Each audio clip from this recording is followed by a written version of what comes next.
Welcome to Burgos. It is La Vuelta and it's the 76th running of the great race, and what a way to start. The cathedral here was constructed 800 years ago, and in celebration of that octo-centenary, something like that, we have a 7.1 kilometre time trial to get us underway today. And what a time trial it could prove to be. Will anyone stop Primož Roglič? That's the big question.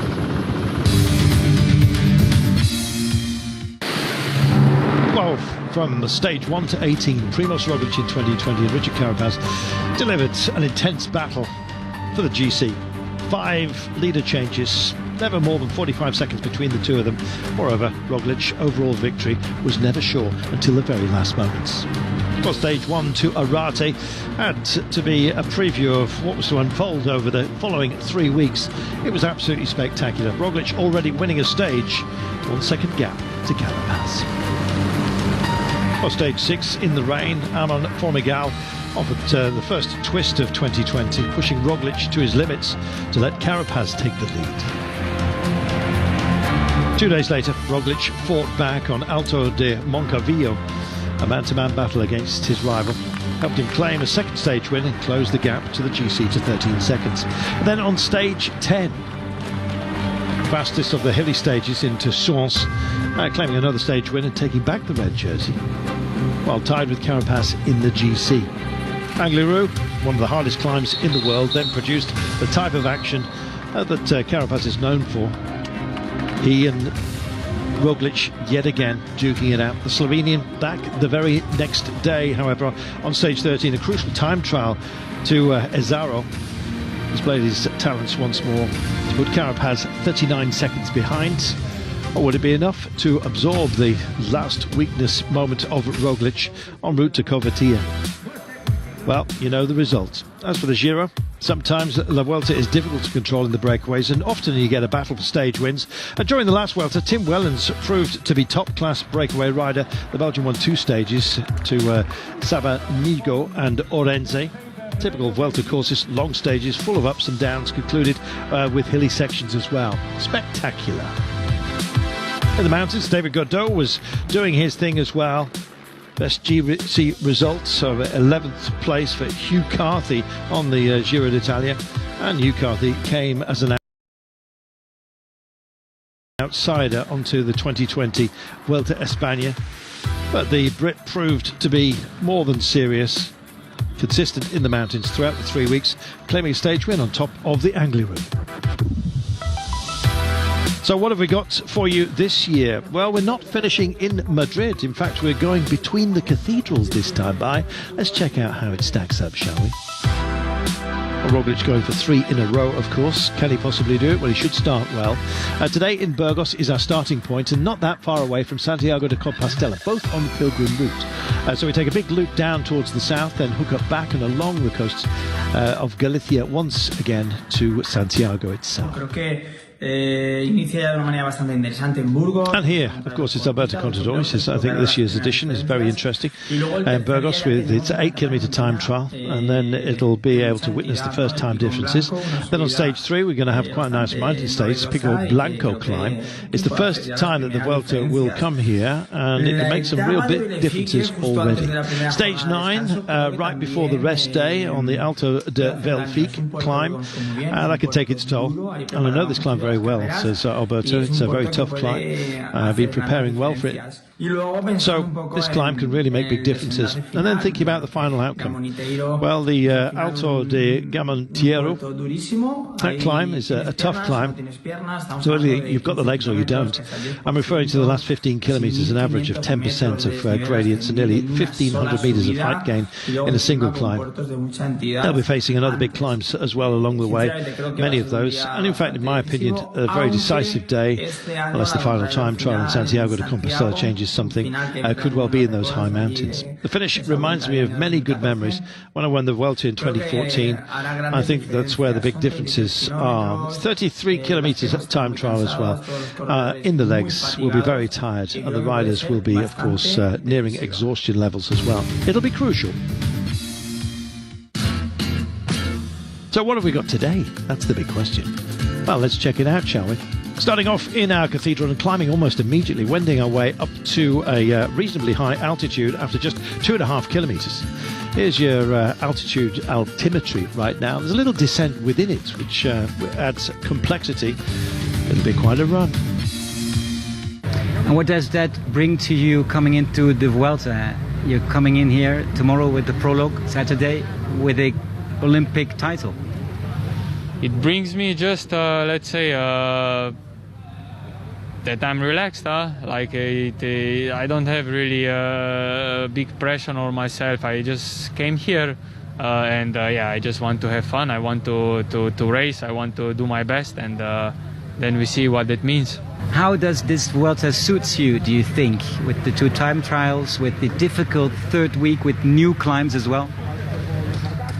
We will see. I always say,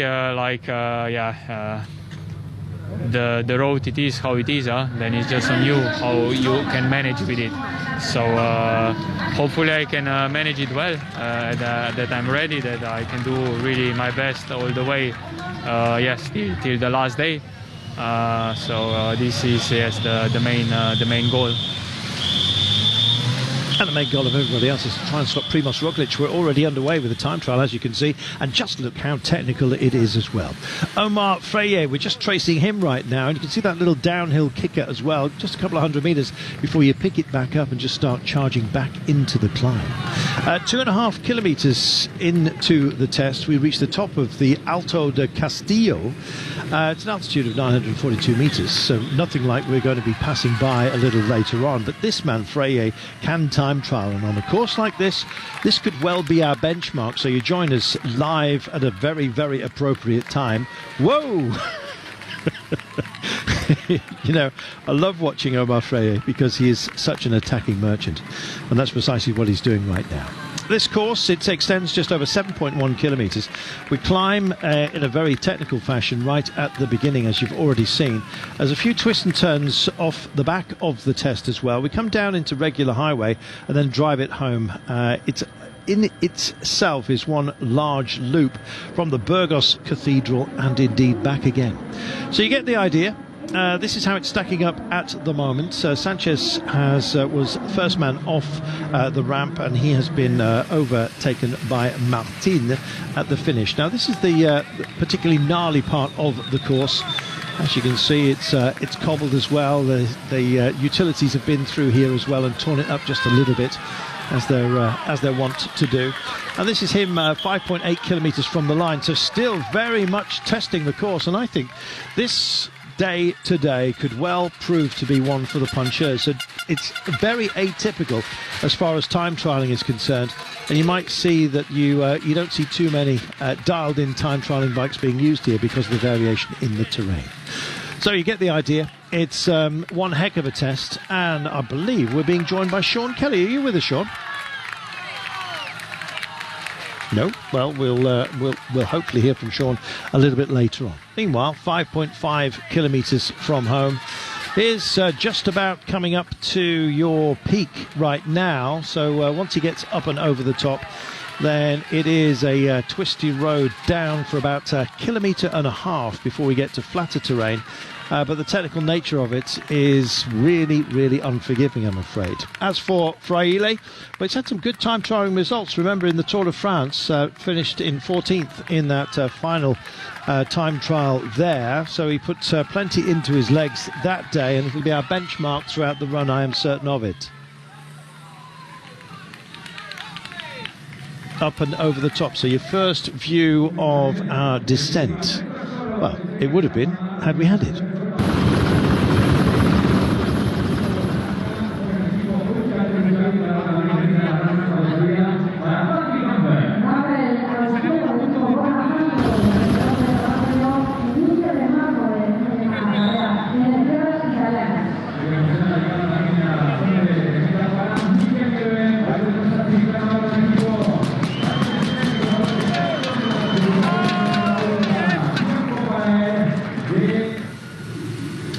Oh, thank goodness for that. We're back with Omar Freye on his descent. Sorry we lost pictures just momentarily as we got to Alto de Castillo. So this is your descent right now that he's just about to engage with. Not quite actually at the top. There is a 200 meter section where he does have a little bit of descending before he actually gets there. Just doing it on count back right now. He should have actually just crested it. So we will have a KOM and indeed a mountains. In fact, there's your intermediate at 2.5 just registered there for you. So he's now on this crest. He'll come up and over the top. And now this technical descent, your first view of it. Now, thank heaven it's not raining, although I don't think that would trouble Omar Freire along the way. We're going to be hearing from Fabio Jakobsen in just a few moments' time. Monique then and Freire sharing the same time, but look at his descending skills. And this is where he's going to take an advantage, I feel certain of it. He's more than capable of driving it home as well after that time trial in the Tour de France. So Freire actually singing at the moment, and it'll be his hymn sheet that everyone else is following. 71 kilometres an hour, just nudging to that. Although this is described as wide and smooth highway, it's anything but for the time being, as you can see.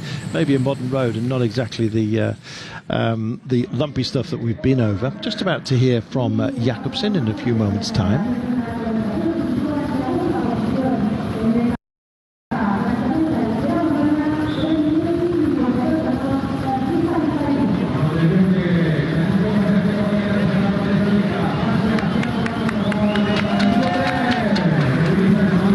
You've made a few comebacks this year. How big is the comeback to a Grand Tour? I just said to Stevie, it's on this day a year ago I came back with the plane from Poland to the Netherlands.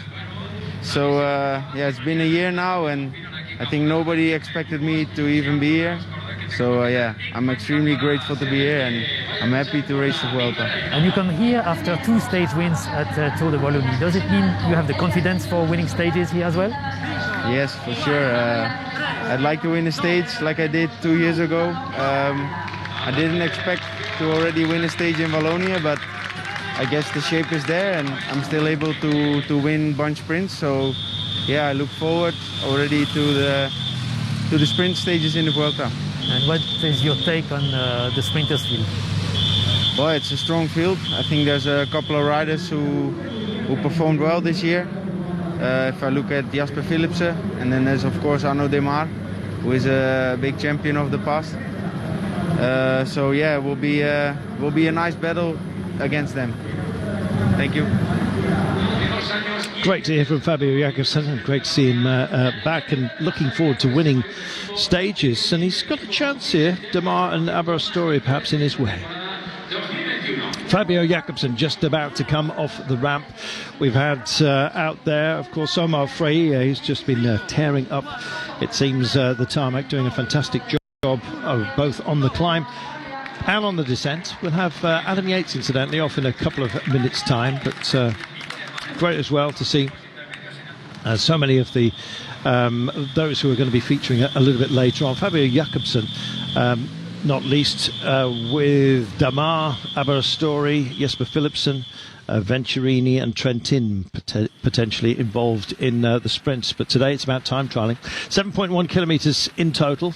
Just looking at Milano right now. At the finish, it is Martin Galin who has set the benchmark time so far of a 9:18 out there. At the intermediate, Omar Freire with the same time. 0.64 difference only between him and Sylvain Monique. Monique yet to... in fact, Monique did finish in 10th place, but 20 seconds down on Martin's time. We're with Freire now, just 850 metres from the line. I suspect this may well be our benchmark for the remainder of the... at least the next 10 or 20 minutes. Let's wait and see. We'll see what Adam Yates produces, actually. He's off the ramp in just a minute's time. Certainly one for the punchers today, not necessarily going to be all about the time trialists. And despite the fact that Omar Freire doesn't spring to mind immediately when it comes to a time trial. You remember the he finished 14th in that the Tour de France time trial late on in this year's tour. So he can set himself a punishing target, and that's precisely what you're seeing at the moment. And I think this is going to be good. 9:18.07. He's going to easily come home ahead of that. Minutemen hanging out in front of him, and Freire, I think, is just about to catch David Kimolai. Let's have a look. Here's Freire's time right now. It is going to be our benchmark, and good for him as well, an 8:55.34. That's just shy of 48 kilometres per hour. And as he comes home, Adam Yates just sets off, and this will be something. Well, Adam, not noted as a time trialist, but does pull it out of the bag. You might remember in Catalonia, he finished 7th in the time trial there. Often it's his brother Simon which is kind of posted ahead of him when it comes to time trialling, but Adam can produce the goods on occasion. Good to see Fabio Jakobsen here. We just heard from him speaking a short while ago. He'll be a part of the sprint proceedings here at La Vuelta. He against Aberasturi, Damar. We'll have Milano as well for UAE Team Emirates. Maybe Janssen van Rensburg and the like. Michael Matthews will be involved, and maybe Trentin. And all of these guys, the quick men, I think could have a good old wrestle of today's course as well. 5.5 kilometres from home for Fabio Jakobsen. I think everyone would love to see him go well. We'll see if he does.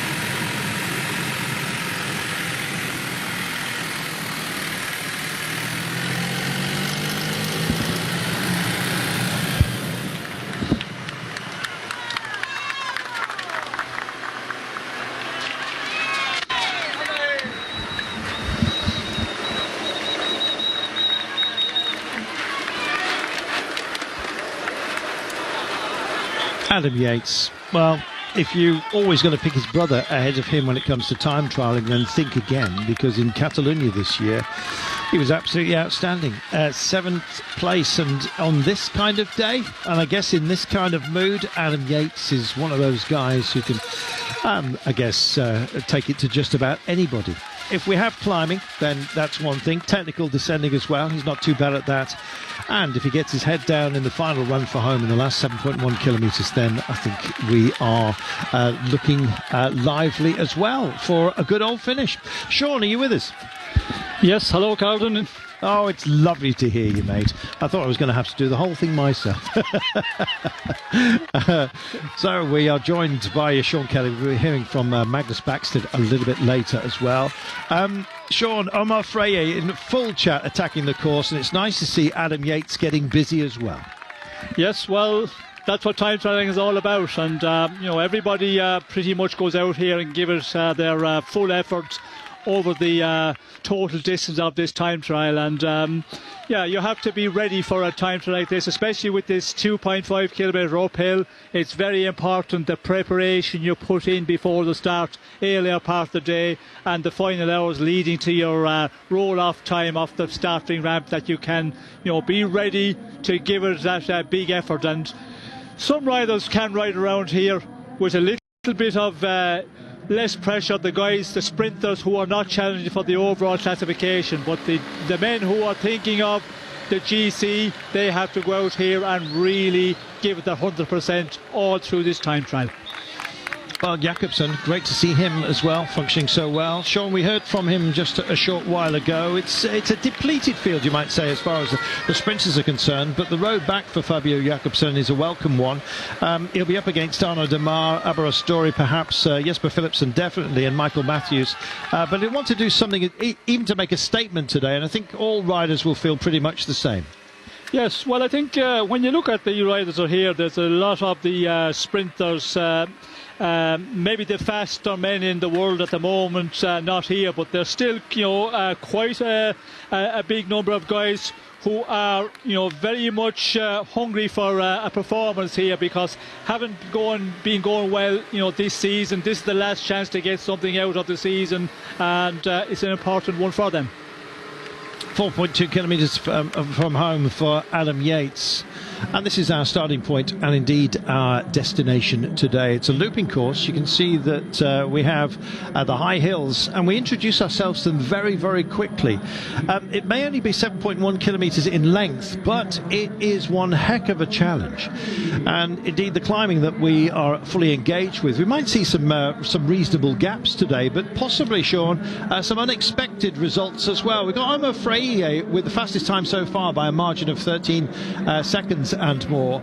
However, it's not necessarily one for the pure time trialists, this, Sean, and you may well see some of the puncheurs, and you've got to include Freire amongst those, that could find themselves very much taking it to the time trialists today. A mixed course is what I'm trying to say, where we may have some results that surprise. Well, you know, the opening time trial is a one where we've often seen surprises over the years, and when you have a time trial like this with the difficult start of 2.5 kilometres, then it's, you know, very technical. You can see here there's a lot of technical stuff where you have to, you know, knock off your speed a lot. So somebody who's a puncher like Omar Frey, he is, you know, that style of rider, and maybe we could see at the end of the day a rider of that sort of stature winning the time trial today. But as we go on, we will get an indication of, you know, what the better times are, when we'll see some of the, you know, the expected riders to do well in this prologue time trial this evening here. And you know, it's a long way, you know, to the end of this time trial to find out who is going to be the winner. So we'll have to wait and see. But Frey definitely is a one who can do this sort of time trial and put up a good performance. Certainly can. Brian Smith will be absolutely delighted. He's one of those riders that he's taken under his wing over the years. 9 minutes and 20 from Milano, 25 seconds down on Freire's time. I wonder if we'll get a bit of a compression of some of the times today, and it won't be as bad as it can be, especially if we start dwelling on some of the team time trials that we've had that have started off La Vuelta in the past. And in fact, on some of those occasions, it's some of the gaps have been, well, quite frankly, a bit too unbridgeable for some. Back in 2017, Sky, you might remember, had 58 seconds on Miguel Angel Lopez over the run of 30 kilometres of that team time trial. And then we back further than that in 2013, we had Astana and Nibali posting a gap of a minute and 30 on Dan Martin, I remember, Sean, back in 2013. I think the shorter distance today will be a bit kinder in that regard. Even if we do have some big gaps out there, they won't be too punishing, I don't think. We'll come to Sean for an answer in just a moment's time. Let's just call this man home first. It's a tight... Oh, no clock on him, I'm afraid. We shall wait to get that result for you. You may well have seen it on the overbridge there. It was just a screen from me momentarily. Shame that we haven't got Jakobsen's time. We'll give it to you as soon as I have it. Sean, the gaps might not be too punishing. We've had some big ones with team time trials in the past over longer distances. So all is not lost if you have a bad run today. No, I think team time trialing is unfair for an opening stage in the 3-week tour, because if you have if you're a rider who can challenge for the, you know, place on the podium, a top 5 in the overall standings, and your team is not really one of the top end teams, well, then you're always at a disadvantage, and you're sure you will lose time in the opening day. So an individual time trial, it's the rider himself. You have to get out there, you have to try and, you know, give it your best effort, limit your losses against the other big favourites, and, you know, you cannot blame anybody in that situation. So I do not agree with a team time trial as an opening stage for a 3-weeker. Adam Yates. Now this would be magnificent if he makes himself a bit of a statement here. 8:55 is his target time. Just seeing he's got Carlos Verona up ahead of him at the moment, and I don't think he's going to bust that time. He's close to the finale right now. 25 minutes to go. He might just get there. Freire's time, loud and proud, and has been beaten by Adam Yates. 48 kilometres per hour dead, and 8:52. That'll be welcome, Sean. Yes, it will be. And we talked a lot about the Ineos Grenadiers riders with the team they've taken here again. A very strong outfit, and a lot of riders, you know, who could challenge, and Yates is one of them, and they're going to try with numbers. So Yates, you know, really putting in a big effort, and we've seen he's, you know, posted up the fastest time so far. Adam Yates, well, he's carried his time trialling form from Catalonia, and he's done a hell of a job here at Freire.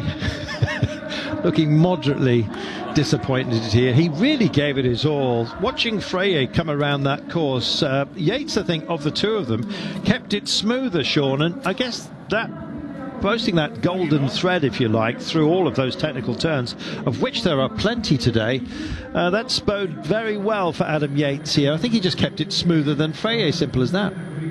Well, you have to keep it smooth in the time trial, you know, those corners, and there's a lot of them in this time trial here today. So, you know, getting the right line into the corner, you can keep it smooth. You do not have to, you know, correct your line. That is very important. But also, you know, the climb, you have to be able to, you know, calculate it on the climb, how much you can give, not give it too much and overcook it and then pay in the rest. And, you know, when you really go deep in the first 2.5 kilometres of the climb, and then you're really suffering, that can affect your descending as well and your cornering. So, you know, to get it perfectly right from, you know, the moment you roll off the start ramp right to the finish, that is very important. And yeah, that's what you're hoping to, you know, get out of it when you set out on the time trial here. And Yates, he's put in a very good time here, and yeah, he is thinking of, you know, further into this race, I have to really give it everything here, get the best time trial possible performance from myself here, and then see at the end of the day where he stands against the other big favourites. Kyle Reinand looks like a surf dude, and I think he was actually riding a wave there. It nearly knocked him off, Sean. That was not the kind of start that you actually want. He almost fell off the start house there. No, well, you know, when you arrive, you know, just late, a little bit late, it's not a nice one, because then you get into that panic situation. And, you know, we can see here the riders, you know, Luis Leon Sanchez, they like to be up there, you know, haven't done what you need to do in the past hour and a half, and then just get that little time to relax and just, you know, re-roll the route out there and get it registered in your mind again where you have to be careful, all of that. But when you get onto the starting ramp and you get into the panic situation, that can be a total disaster. And, you know, for any of the GC men, you definitely do not need that. But we have seen it in the past in the Tour of France. You know, we see it with Delgado many years ago. It's happened, and for a reason, you know, riders do get their starting times wrong. They do, and the clock will start without you, Sean. If you're not there, the clock begins. Seen that before. The clock does not wait. Time waits for no man. Sean and I can probably vouch for that. Anyway, Luis Leon Sanchez, 13th in Catalonia, don't forget, and he's on stellar form at the moment. Actually, comes in not that far away from winning the Pruel Villafranca. So it's amazing what a boost a win can give to you. He had a good run in the Occitanie as well, as I'm sure some of you may well know. I'll tell you what, should we have a predictor? Should we find out what everyone thinks about how today is going to pan out?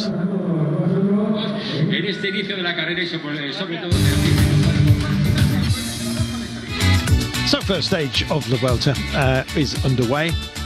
76 Vuelta de España. How are we going to go? What does Alberto think? For a start, who's his pick for today?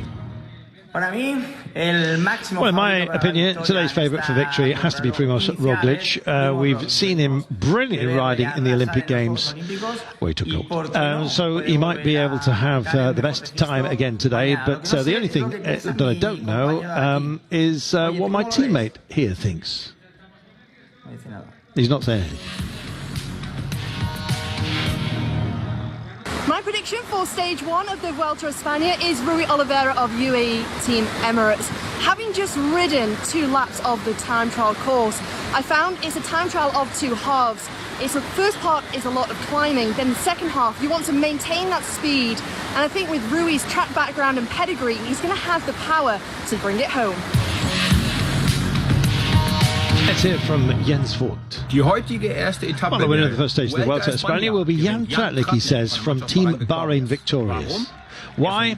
He's a very good performer on time trials, and everybody will pick the Olympic champion today from Tokyo, Primož Roglič.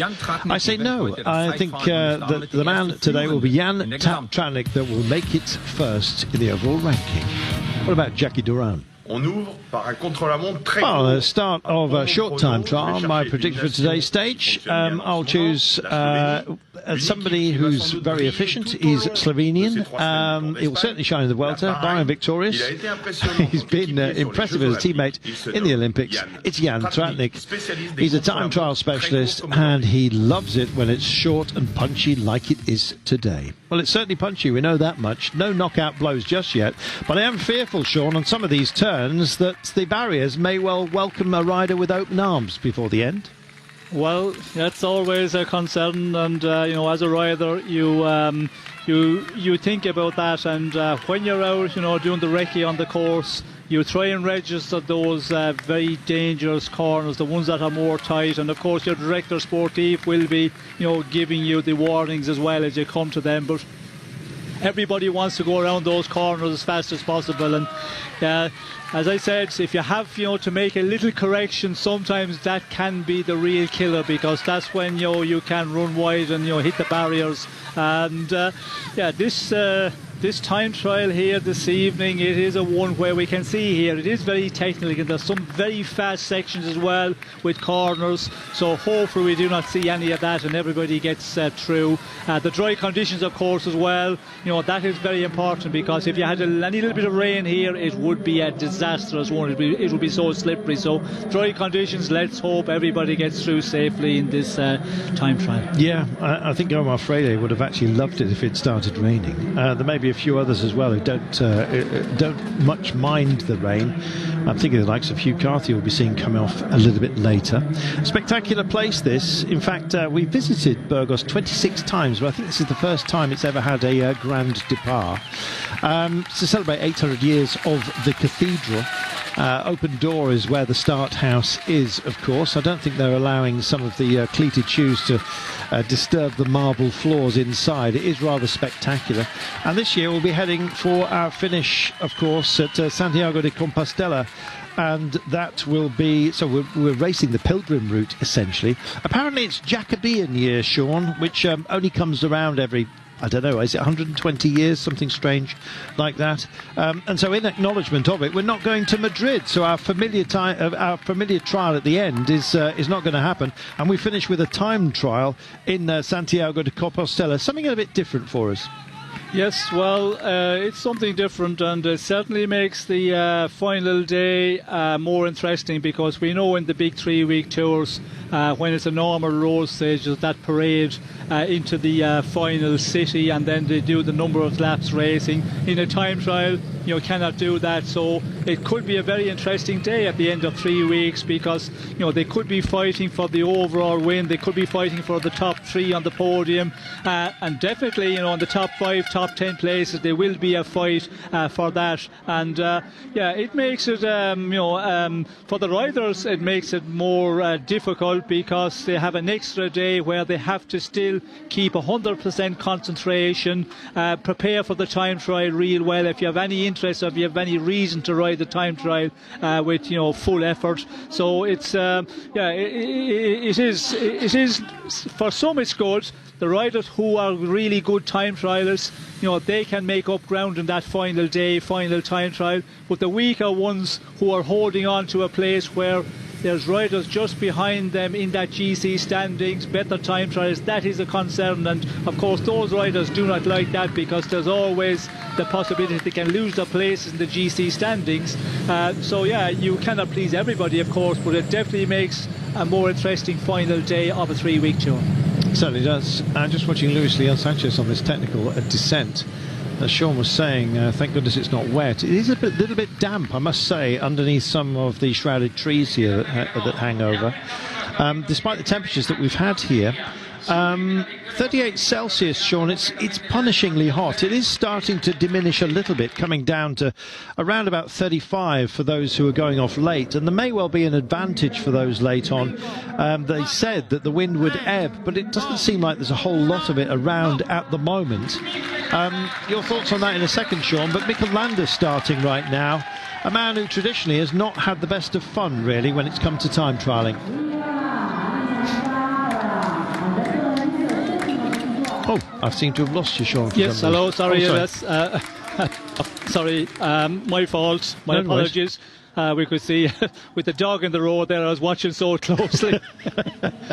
Something we do not like to see, but everything, everything passed well there. But Landa, we could see he arrived quite late on the starting ramp as well there, just a number of seconds before his off time, and that's something that Landa, his time trialing ability is not the best, and he's the one who is going to be trying to limit the losses today. So that's a little bit of a late coming to the start ramp, not the best way to get going.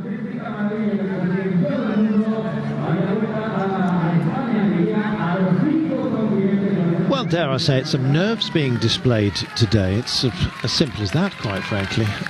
Let's just hope that everyone settles themselves down. Luis Leon Sanchez on a bit of a mission right now, 2.4 kilometres from home. He's fourth quickest at the intermediate split, by the way, and down by just over 6 seconds.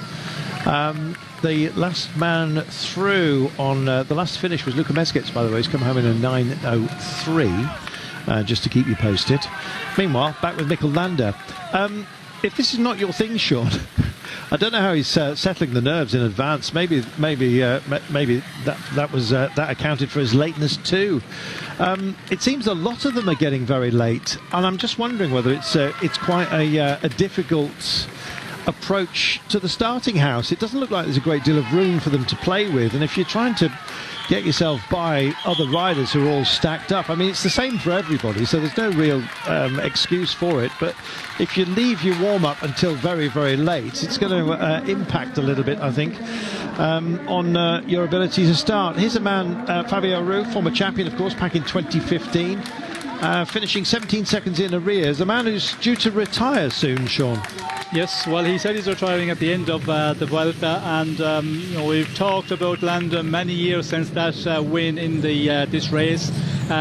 Struggled a lot to try, get back to that level. Never really got to the level when he won this, when he won the Vuelta, and he's had a lot of health issues as well, where he's been, out sickness for a number of months, and because of all that combination never repeated his performance he had when he won the Vuelta back in those number of years ago.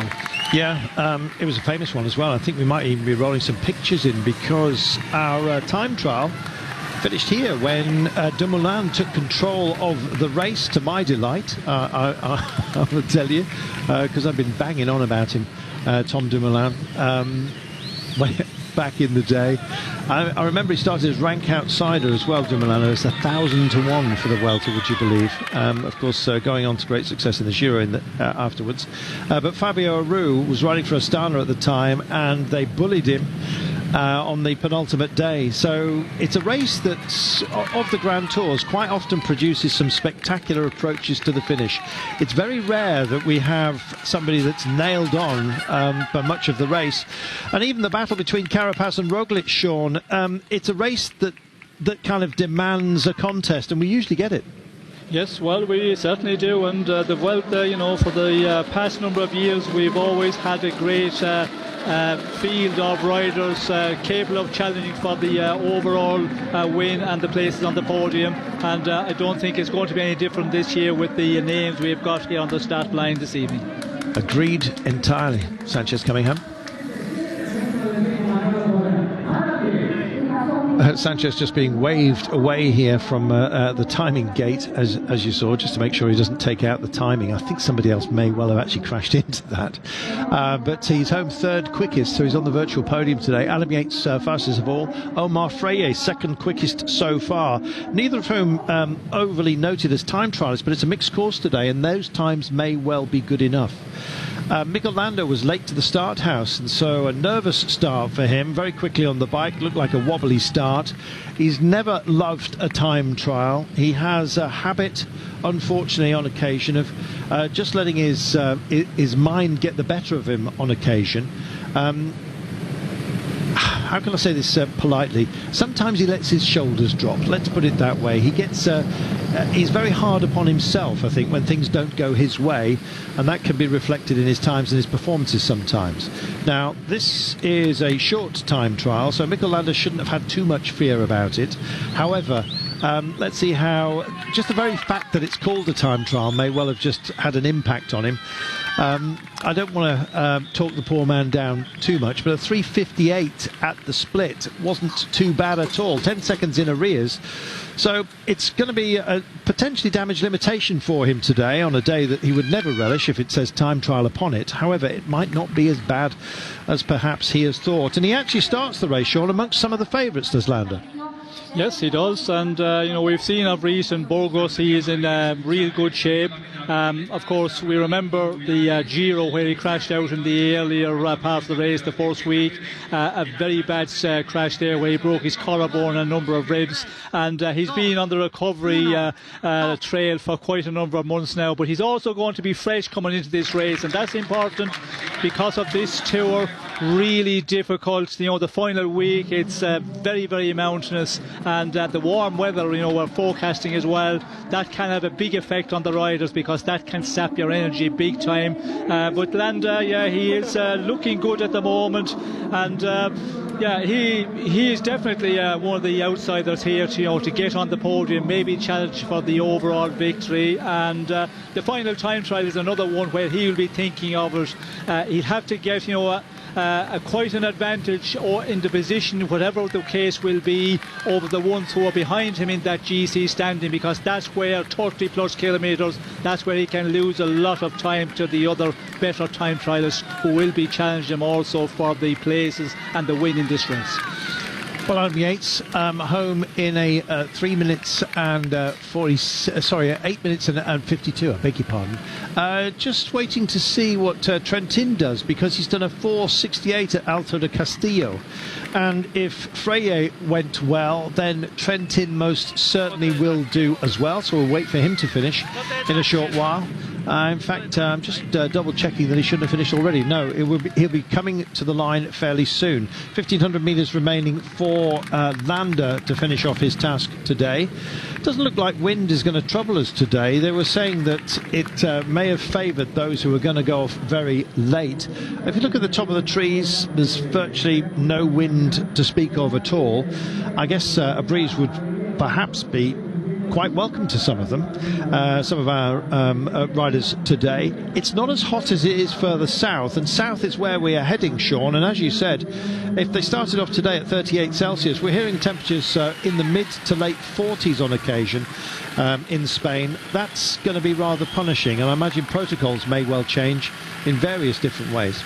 Yes, well, it's definitely going to be a real hot one, and they're giving very, very high temperatures, and that's something that the riders will suffer more because of that big heat. And some riders can perform quite well, other riders do not support it as well. So it is always a more tiring one. And when you get into the final week of a 3-week tour, or the second week for that matter, those warm conditions every day, 4 or 5 hours, maybe sometimes a bit longer, that is really energy sapping, and it can have huge effects on the riders. But you have to get on with it, and if it gets to the conditions were forecasted, maybe there will be changes a bit in the start times, but it would be a rare one. They just seem to roll with the times we've got for TV reasons, and the closing down of finish the towns, all of that. But the heat can be a real killer for a lot of the riders. Well, let's wish everyone well. That will go down as a pretty good result actually for Mikel Landa. 10th place, 19 seconds in arrears. They'll be happy with that. I'd love us to dwell actually on the finish here, because we're going to have Matteo Trentin coming home very, very quickly indeed on the back of Landa. Trentin setting off after Landa, and I imagine he's probably gone extremely well throughout the run of the course. We shall wait and see. Another rider I'm very much looking forward to seeing actually finish is Dylan van Baarle, who can really go for it on days like this. You may remember as well, super finish for him in Paris-Nice, where he was 8th, and on the Tour de France that time trial as well, finishing in 10th place. And here comes Trentin right now. Knew this would be a decent time, and here we are. He's going to get himself at least a provisional podium, is he? Good work. Good work indeed, Sean. I think with Trentin finishing like that, as well as Freire, his display earlier on today, it's almost like the cameras don't know where to look at the moment. Some punchers are having some fun. Yes, well, Trentin, of course, this sort of time trial, the little bit of uphill, he can do that quite well. The technical part, he can, really gain time there, and that is a real strong performance from Trentin at the end of his effort. Certainly is. I remember him doing it in the Europeans in Glasgow as well. Just his kind of terrain. Meanwhile, here's Aru. So I'm here with former winner of the Vuelta 2015, Fabio Aru. Fabio, how was your prologue now? You're smiling already. Yeah, for sure I smile. I don't know. I don't know my time, but yeah, to be honest, I feel really good. And it was 3 years that I in the last 3 years I lost this feeling, but now I find again. And you told me the day before yesterday that you're here also to enjoy the race. Did you enjoy this prologue? For sure. Can you enjoy? This is not like a job, only a job. This is also a sport, a passion. And I start to ride my bike with a smile. But in the last 3 years I lost my smile, and now with Team Quebec and next us I feel again. And yes, thank you. And this is really nice.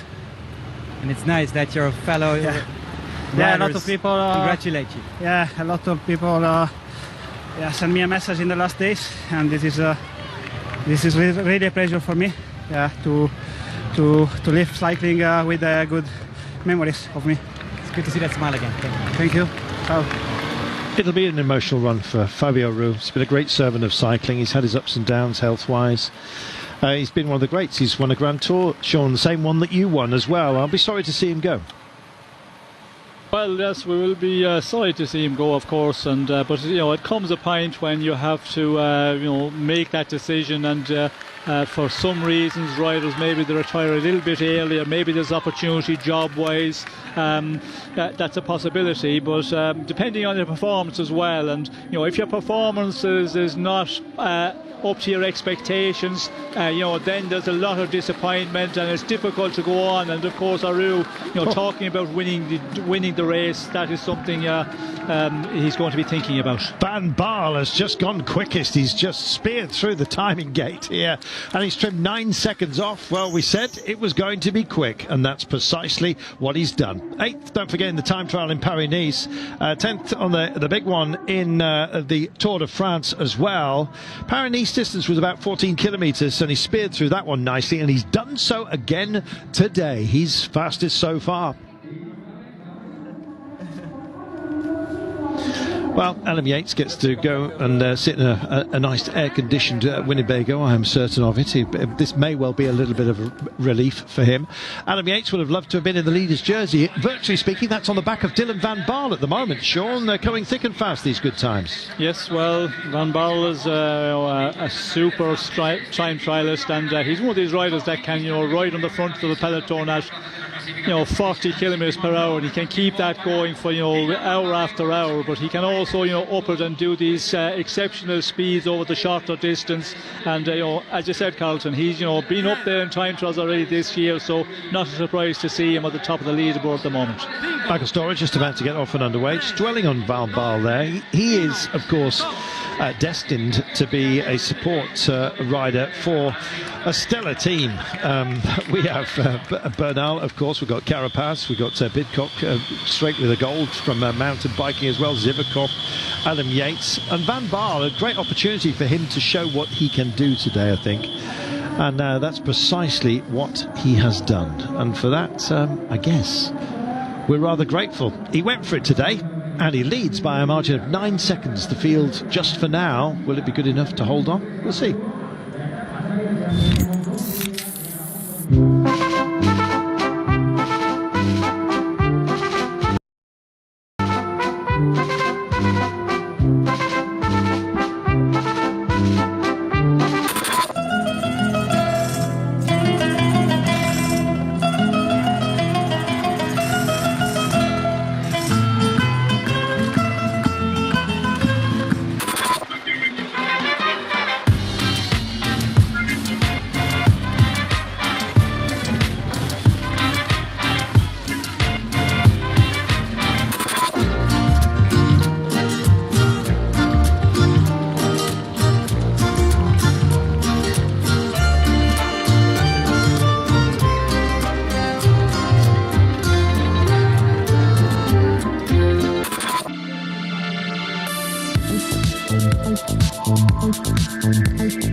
Merci.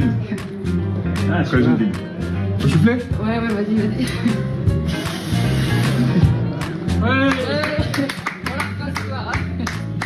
For he's a jolly good fellow, for he's a jolly good fellow, for he's a jolly good fellow, which nobody can deny.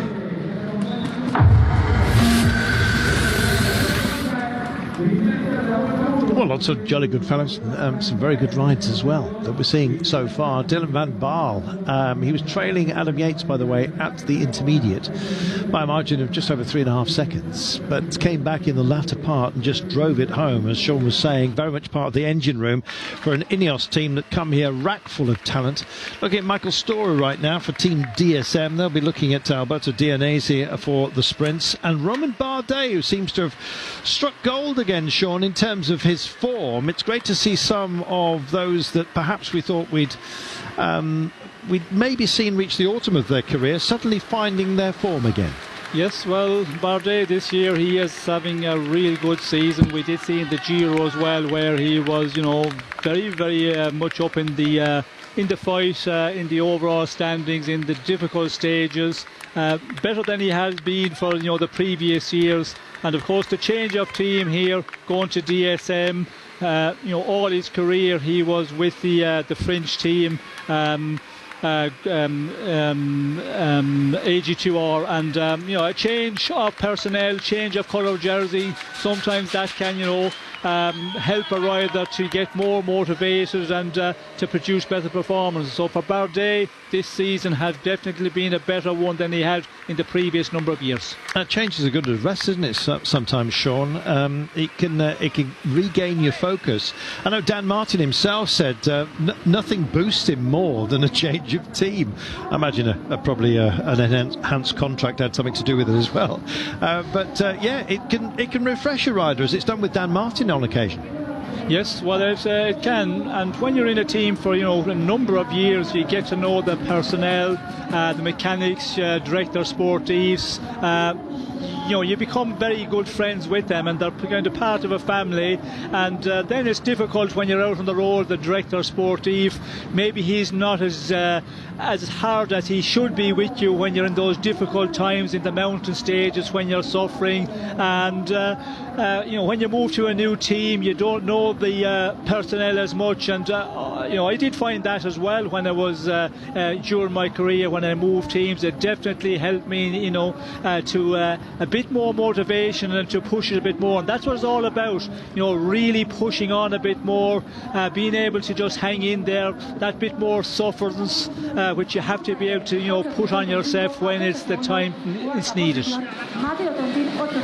Van Gils coming home, as you can see, 9:28 on the board so far. There will be some riders here, Sean, who are very much minded to place themselves on other duties, I think it's fair to say, and this will be a question of just getting through today and then really nailing themselves down for the serious business of the stages still to come. You're not going to see everyone turning themselves inside out today. No, I think there's some riders here who will be thinking of the days to come, because they know if they put in a full effort in the time, they're still going to lose plus a minute, and the days to come are the ones where they will be tagged and they will have picked out in the past number of weeks on this Vuelta. Well, it all gets very, very serious very, very quickly in this Vuelta. We'll have the Pico Blanco, which is on stage 3. That's our first mountaintop finish, and a hell of a mountaintop finish it is as well. Who's going to be in red at the end of the day? Well, it might be Dylan van Baarle, you just never know, but Primoz Roglic is going to have the honour of rolling out the start house in our spectacular cathedral at the very end of today. And in fact, we're rack full of all the favourites towards the end, and I think, Sean, they've possibly bunched them all together quite simply because they all want them to have the same experience of the conditions, but it looks like they're not as variable as we thought they would be today.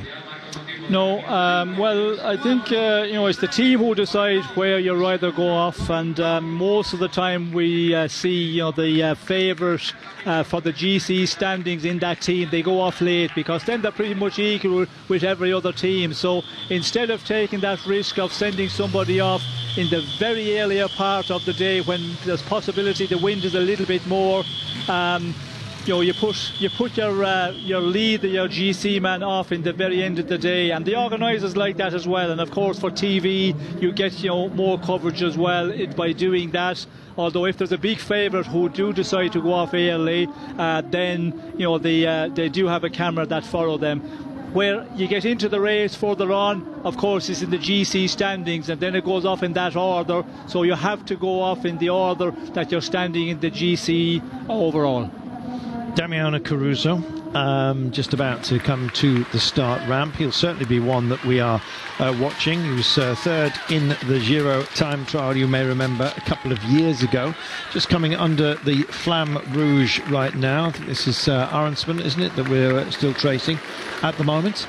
Seeing how he will come to the line. Sorry, Michael Story, I beg your pardon.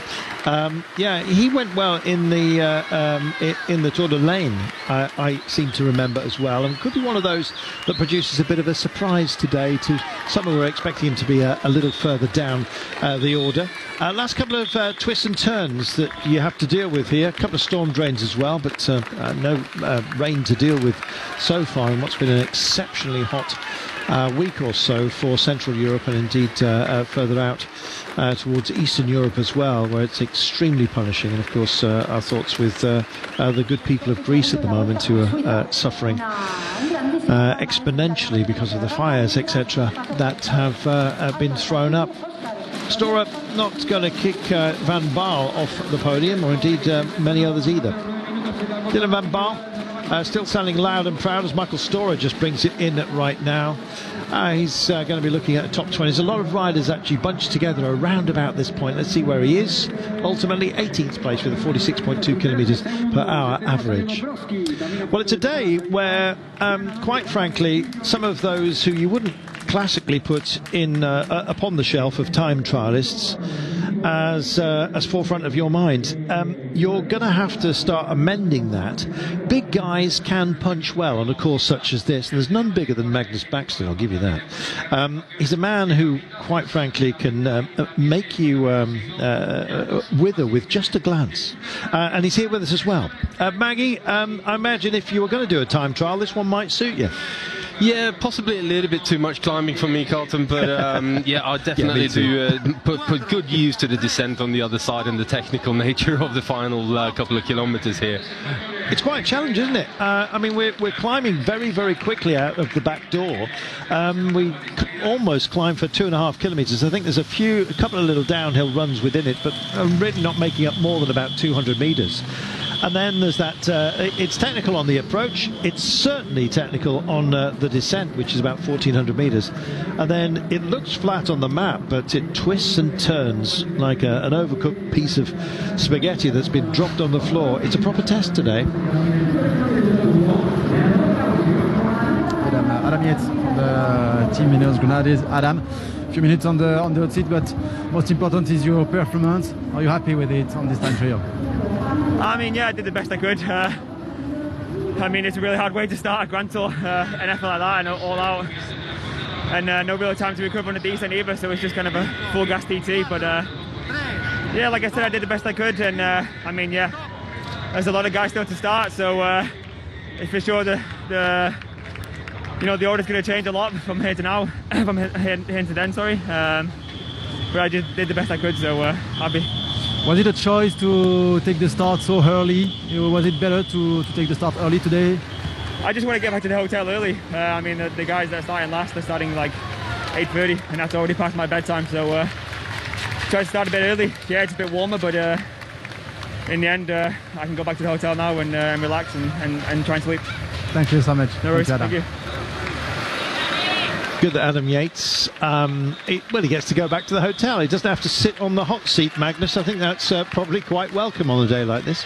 Yeah, it definitely will be. And as you said, the last couple of riders going off so late as well. We've got to think about there's a big stage coming up tomorrow, and if you start off by doing a really violent effort really late in the day on the opening stage, it will take you some time before your adrenaline settles down and your body kind of starts to go into recovery mode, and you can effectively go to sleep. So yeah, I think it'll be quite a late night for most of the riders, and definitely for the staff as well after today's stage. So I don't think it's a bad thing that he's not in the hot seat and he's on his way back to the hotel already.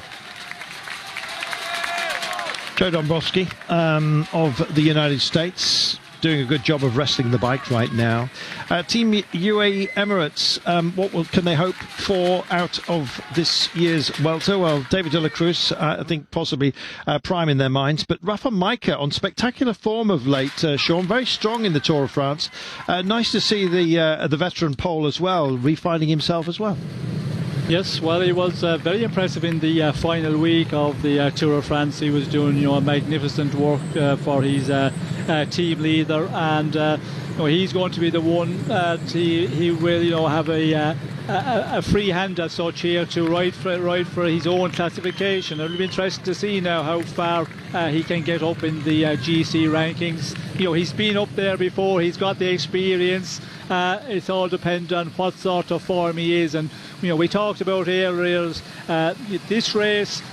Some riders, are still relatively fresh because they haven't had a really difficult programme, too many races all season, and freshness is going to be very important. I mean, as we talked about, Carlton, the warm conditions, it's going to be more important again that if you come into this race with a bit fresher than some of the other riders, it can be an important one because of the heat is forecasted for this race later as we go south. Well, when we do head south, here's Seneschal right now. Some will sustain it better than others. I never seem to remember, Magnus, I think you used to sustain the heat quite well, didn't you? Yeah, I always suffered the first day in the heat, and then I seemed to be quite okay with it. So we've just seen Seneschal go over the top of the climb here, but yeah, it's a strange one. For me, it was always a question of just getting used to the heat, and as long as it kept on being hot all the time, then my body seemed to be okay with it. But for some reason, I always did better when the weather was really bad. So didn't necessarily like it, but that's just the way it goes, isn't it? Yeah. Well, Sean, a man from Ireland, where I think Northern Ireland recently posted a temperature of 32 Celsius, and they said that was the hottest day ever. And I was thinking, really? But you used to go well in Spain as well, Sean. Of course, this is a race you've won in the past. Yes, I went well, but I think my better performance, I was feeling more comfortable in the cooler conditions. And, cooler conditions means maybe 28 to 30 degrees, but when it goes to 35, 36 degrees, that's when it starts to really, taking effect and affecting the performance. And I certainly did suffer when it got, that plus 35 degrees. I wasn't as performant as I could be in the cooler conditions. But, you have to fight on, and, you just feel that little bit on the mountain stages where you're suffering a bit. You're not able to perform as you would in a little bit cooler, but you just keep on fighting, and as the race go on, of course, it does have an effect. Fatigue does start to creep in as you get into the third week of the race. This is going to be a good finish from Soto. We said you might get some unusual performances here, especially from amongst those that know the course, and Soto certainly does. So all the attack points that he he has found, particularly on the descent, I assume, through some of that very, very technical high-speed section. He's got himself 7th quickest, Magnus, and sometimes you get that. Yeah, you do, and you know, especially when it's a rider's home tour as well, the motivation is going to be phenomenal for these riders. And yeah, it's all about just finding that rhythm in this kind of a short time trial, and it's very much a hit and miss whether you can do it or not.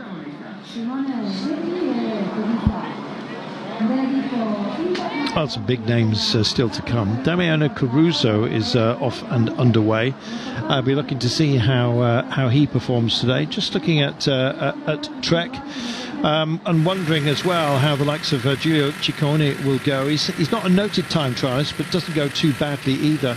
I think this is an even course, Sean, today, and I think if you're going to have a time trial, we alluded to it at the top of the programme, then best not a team time trial, which seems to have posted in the past some very unfair margins that were very difficult to bridge after the opening stage.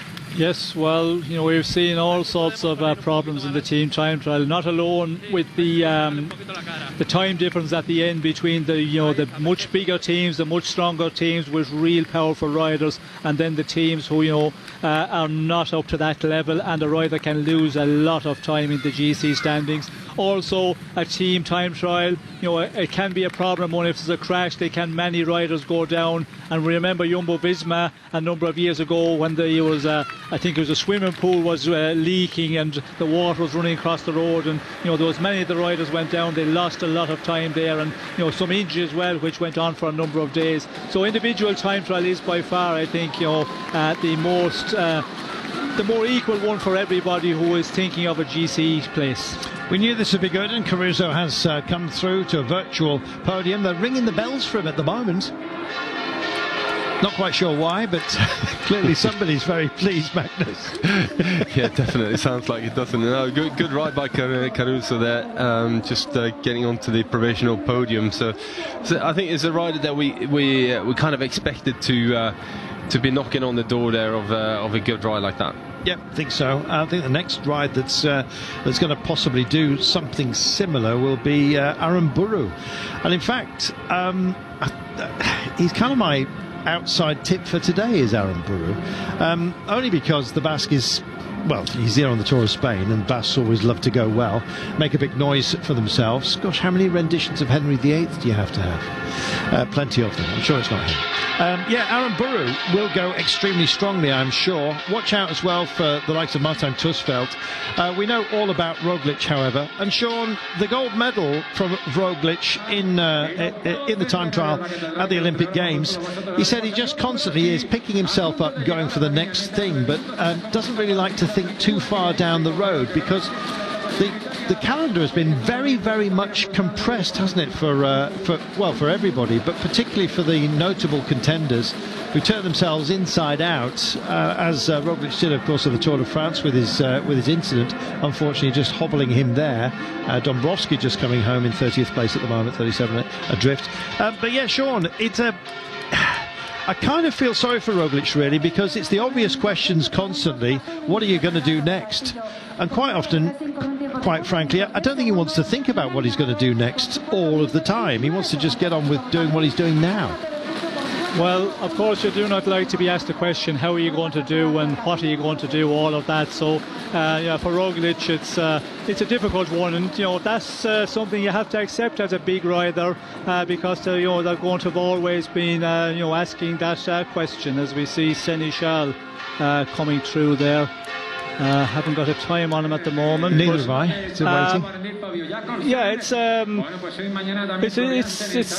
an important one here for Primož Roglic, because he'll be crashing out of the Tour and putting so much preparation into that, and they're not working out because of that crash. This one is going to be a major one for him, and coming out of the Olympics, of course, to win an Olympic medal, the route has to be right for the time trial, and this time trial at the Olympics this year was a one where Roglic could really shine, and we could see the advantage he won by in that one. But now it's turn of the page. This is the Vuelta.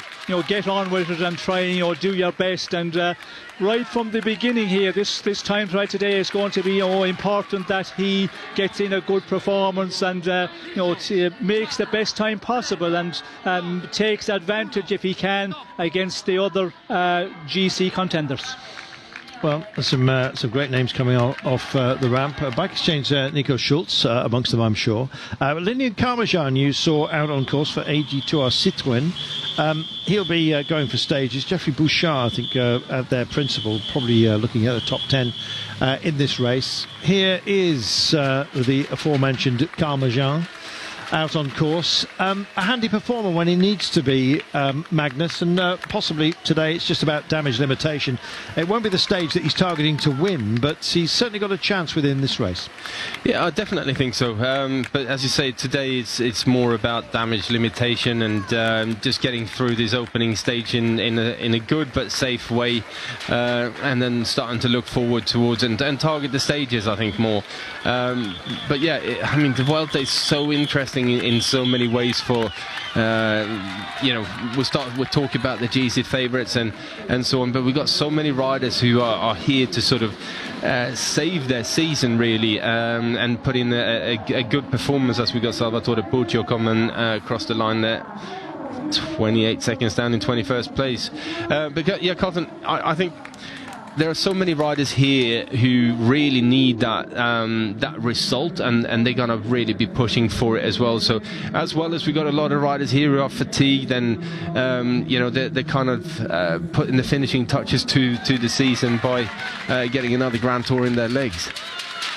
Carmajan on the climb right now. Yeah, you're absolutely right, Magnus. It's often regarded as sort of last chance really to save the season, but I also think it has a bit of a celebration of cycling whiff about it as well. Definitely. Particularly this part of the world as well, Magnus, with the Tour of Burgos. I think it was the first stage race we had when we came out of COVID restrictions, and for that we are grateful. I think it's partially the reason as well that they've chosen it as a starting point, just to say thank you, quite frankly, as well to the good burgers of Burgos. But it does have a bit of a festival feel about it, the Vuelta. You're absolutely right in that regard, as Hessink comes over here in 31st place, 36 seconds down for the time being. And Sean, just to expand on that point from Magnus, it's very much a relaxed, friendly, I think possibly the most relaxed and most friendly of all of the Grand Tours, and for that it doesn't take anything away from the contest at all. In fact, we've had the most dramatic of the Grand Tours has been the Vuelta over the last couple of seasons, I think. Yes, well, it has been a magnificent race over the last number of seasons, and yeah, it's a race when you're getting to the end of the season. I think the riders realise that it's getting towards the end of another season, and you're looking forward to that, so they're probably a little bit more relaxed around the start finish area. But when you get out on the road, the racing, it's just full on and hectic, and everybody is out there to fight for their team, to fight for their own place, and there's no presence given certainly on the road. But yeah, you can see that compared to the Tour of France, I think the riders, before they set off on their prologue or their time trial as we call it today on the stages, you always see that they're a little bit more relaxed than they are in the other races, notably the Tour of France, which is probably that little bit of more importance in their calendar. We're going to hear from Dylan van Baarle, who's the man who's leading at the moment. 8:43.77 is his time. Dan, what was your first feelings on this course? Quite explosive parkour. Yeah, I felt pretty good, so yeah, I gave it a try, and yeah, I'm happy that I have the fastest time now, but there are still a lot of good guys coming, so we'll just wait. Almost 49 km/h on this course for you. Where can we win this TT and where can we lose it? Yeah, for sure you can win it on the climb, but if you overdo it, then of course you will pay for it at the end. So it's really important to pace it really well, and also yeah, the descent is pretty sketchy, so need to be careful as well there. One word about the wind. We can feel it here. Is it affecting you on the course? Yeah, on the straight roads. At the end, the last 3.5K, it's more or less headwind. Pretty strong headwind actually. So yeah, probably the wind will go away a bit, so they will go faster there. But yeah, in between here you don't feel it so much. Well, there you are. He's a man of very few words, especially when he's out of breath and he's trying to warm down. As I'm sure all riders are. They're expected to talk to us, Magnus. You know what that's all about as well. Having been guided by the great David Duffield to a commentary position when you're exhausted after Paris-Roubaix, I seem to remember in days gone by. You do your best to stay polite at moments like that, don't you? Of course you do. Of course you do. And it's part of the job as well. You know, you got to do the interviews and sort of share as much of your experience and your personality as you can to for the viewers out there. So yeah, but it's not always an easy job, that's for sure, especially if it's not quite gone your way. Alan Burrow, very much looking forward to see how he delivers today, and quite frankly I think he'll go very, very well. He's we mentioned him earlier, one of the best riders. He'll be on full chat right through. How much you want to put into today? Very difficult, Sean, to set yourself a negative split on a day like this, to hold something back. It's surely just all in, all the way, I think. We'll hear from Sean actually in a few moments' time. Some of you just heading off for a brief commercial break, so you're going to miss that. Go to the GCN app if you'd like to avoid that.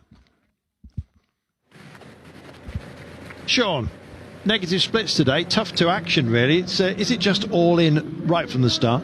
Yes, I think it's all in, and the interesting one with Van Barle there, he was 3 seconds down on Yates at the top of the climb, which is roughly about that 2.5 kilometre mark, and he was asked the question, you know, where can you win or where can you lose the time trial.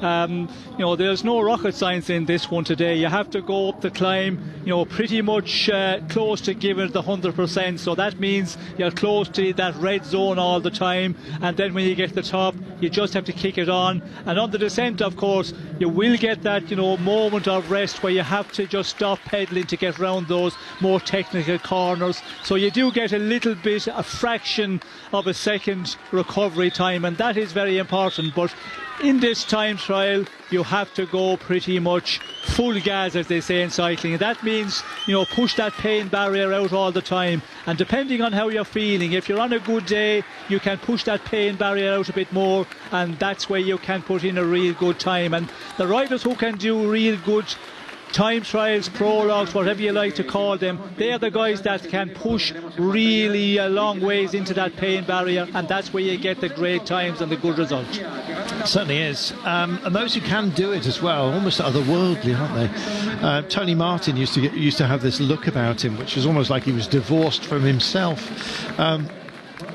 Looked like that even at breakfast, to be honest, but it seemed to be a great trait to be able to do, great skill, if you like. 27 seconds now for Carmian in arrears. That's how he will continue. I think he was probably hoping for a bit more than that.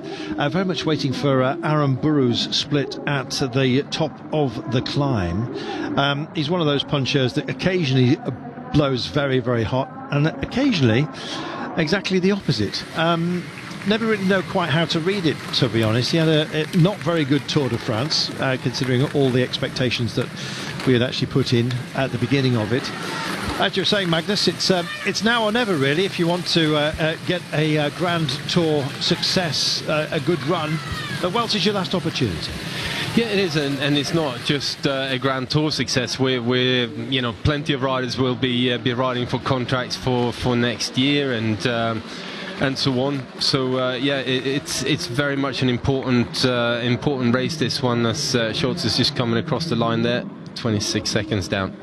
But yeah, the Vuelta, you know, like you said, it's always a nice relaxed atmosphere around the race, but as Sean was saying earlier as well, once you roll out, it's no one gets any gifts, and it's just as bad as any of the other Grand Tours, and it's hardly fought. Just been pondering the differences between the Grand Tours. Welcome back, everybody, by the way. Looking at Aramburu here, which is my outside pick for today, to be honest. And you can see from the way he's riding, there's quite a bit of lateral movement here, but don't read too much into that. It's not a pure time trialling course. You can go full beans here, Sean, and oh gosh, I was worried he was going to ground a pedal there. He's taking this in a very, very feisty manner. Yes, he is, and this parkour here is going to suit him because he's a rider. Although he's, a fast one as well, he can sprint quite well out of a group, but he can get up this lumpy stuff, and this first uphill section, I think he can get through that quite well, as we can see there. He's in the times, but you have to be able to carry it all the way.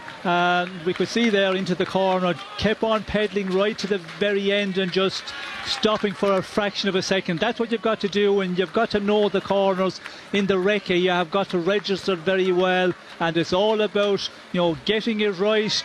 The technical part, make sure you get everything right. You get a run through the corners as smooth as possible, but you also have got to have the legs in the end of the day, and not only the legs in the first 2.5 kilometres the uphill, you have to be able to carry it all the way through. And we heard Van Baarle also talking, there's a bit of a headwind there in the end, so it's all about being on a good day and finishing it off right from the beginning all the way to the end. Hamilton really committed there. You saw that, nearly took out the barriers, or they nearly welcomed him. Only 16 seconds down. Well, they're coming thick and fast. This is Gino Mada that's just coming off now. Chris Hamilton from Team DSM, a team that seems at peace with itself, I should say. And Hamilton, it'll be one of those that you need to watch out for stages. Michael Story we saw earlier on today as well, I think likewise. And it could be one of those teams that reminds us of their existence almost constantly throughout this. They often punch above their weight, Team DSM. And wouldn't be surprised if they do the same here. Just saw Michael Biscara, good climber, coming out for Euskaltel Euskadi. The climb might well suit him. We'll see how the rest of the course does today. Rafa Majka, one of your favourites, Magnus. How will he go? Yeah, for the time trial here, I think he's just going to look for a solid performance, not lose too much time.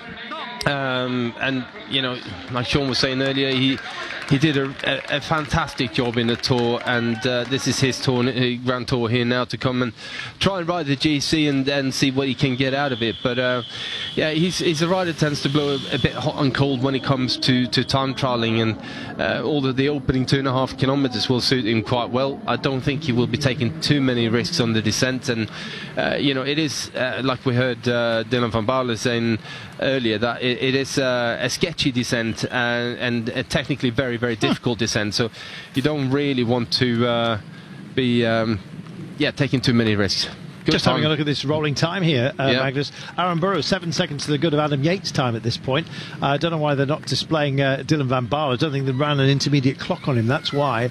That was an unexpected turnaround, but he was quicker than Van Baarle by a second and a half. Double checks, 50p's into the corner here. So almost rides the hexagon. That shows you how quickly he approached it. Almost caught himself out there. Aramburu is going to set a blistering time. Whether it'll be our quickest so far, he's certainly on course to do just that, Sean, and it underscores what you were saying about his acceleration and his technique here. Maybe not the best time trialling technique, but nonetheless he is one hell of a puncher, and it might be a knockout blow, an early one for us. Yes, well, this parkour here this evening is one for the punchers, and the uphill section, then the downhill with the very technical part. We can see here also, on the flatter sections, quite technical corners, and it's all about how well you can get around those corners. Some riders can go around them at a much faster rate than the other ones. We did see Mikel Landa there in the earlier part of our programme. He was taking it very cautious on those corners, and that's where you're going to lose 0.5 of a second every time, and it all adds up at the end of your ride. Just easing out there for the 180 as he turns back in the last 500 metres. Nasty little turn right at the very end. Not quite done with all of them just yet either. Last 500 metres here for Aramburu. This is going to be a good run. Very good time for him. He was second quickest at the intermediate, 2.27 seconds down on Adam Yates' benchmark time at that point. Van Baarle, of course, is our fastest over the course. An 8:43 is the target. I think he might just get there. Aramburu absolutely on fire. Let's wait for the camera to pull back for get our last time for you. Foreshortening, here it is. Oh, it's going to be very, very tight. I think he's just going to get there. Aaron Burrow, top of the pile at the moment. Super work. 49.3, 5 seconds to the good. Magnus, that was very strong.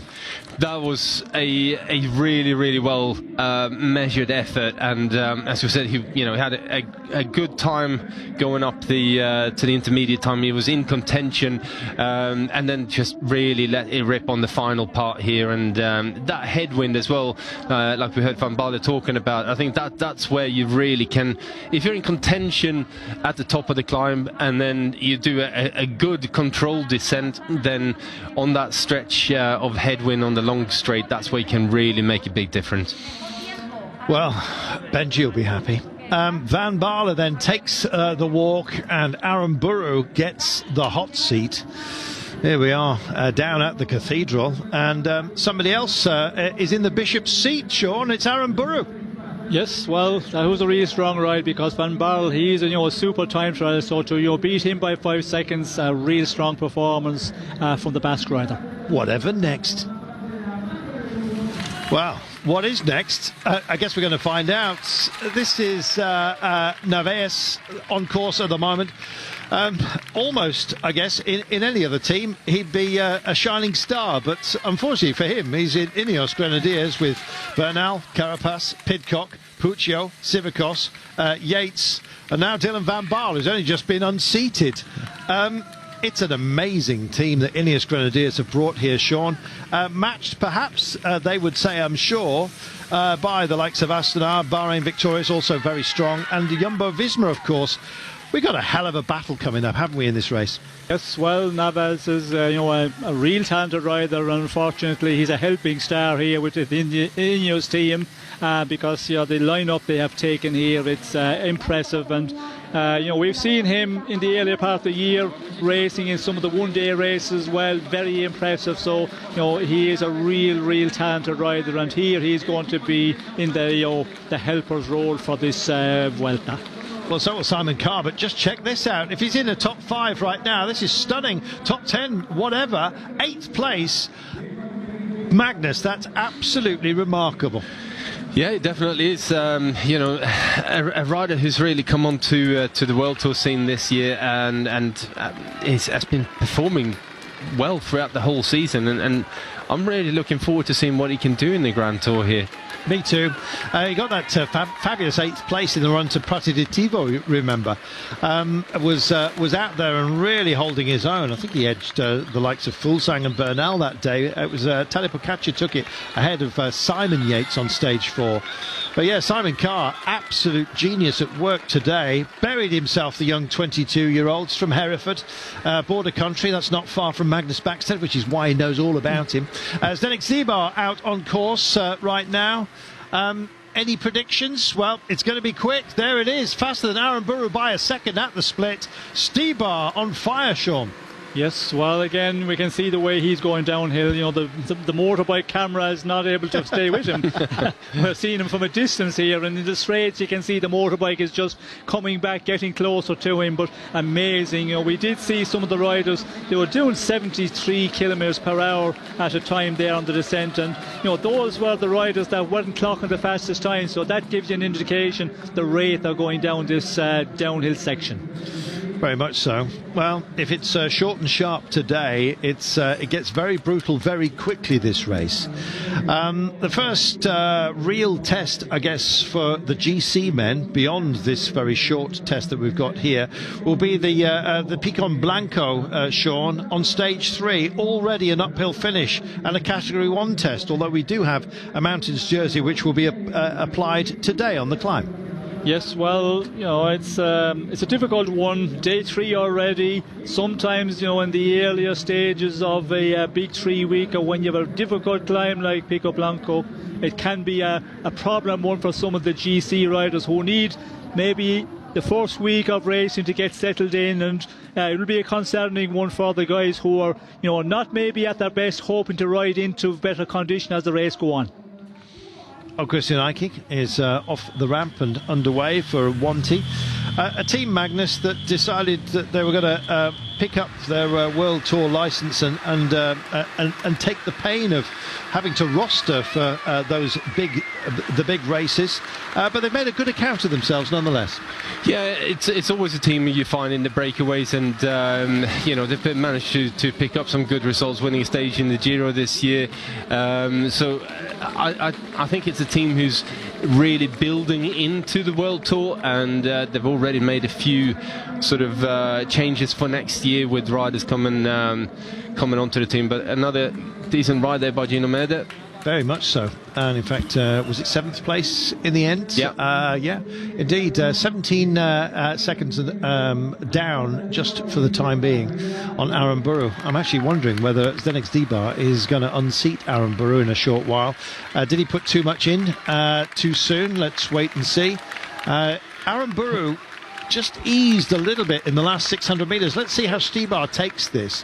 We're starting to see some familiar ground right now, and the accents that these guys put on. Oh, and 20 seconds, Sean, he's lost a hatful on the descent and the run for home here. Yeah, he has done. A bit surprised that he's lost that much on the descent. Something may have gone wrong somewhere along the line there, but usually Stybar would be the kind of rider who would do a descent really fast, and these shorter type of efforts as well. Former cyclocross world champion as well as he is, he's got the ability to do these shorter, really violent efforts in a good way, even though he's not necessarily a time trial specialist. But yeah, he's definitely lost out somewhere along the line. I don't see him losing 20 seconds on a descent like that, so be interesting to hear what's gone on there. Yeah, you got to get the feeling, Magnus, that he's got out of shape on the descent, perhaps. Highly technical, it can catch anybody out.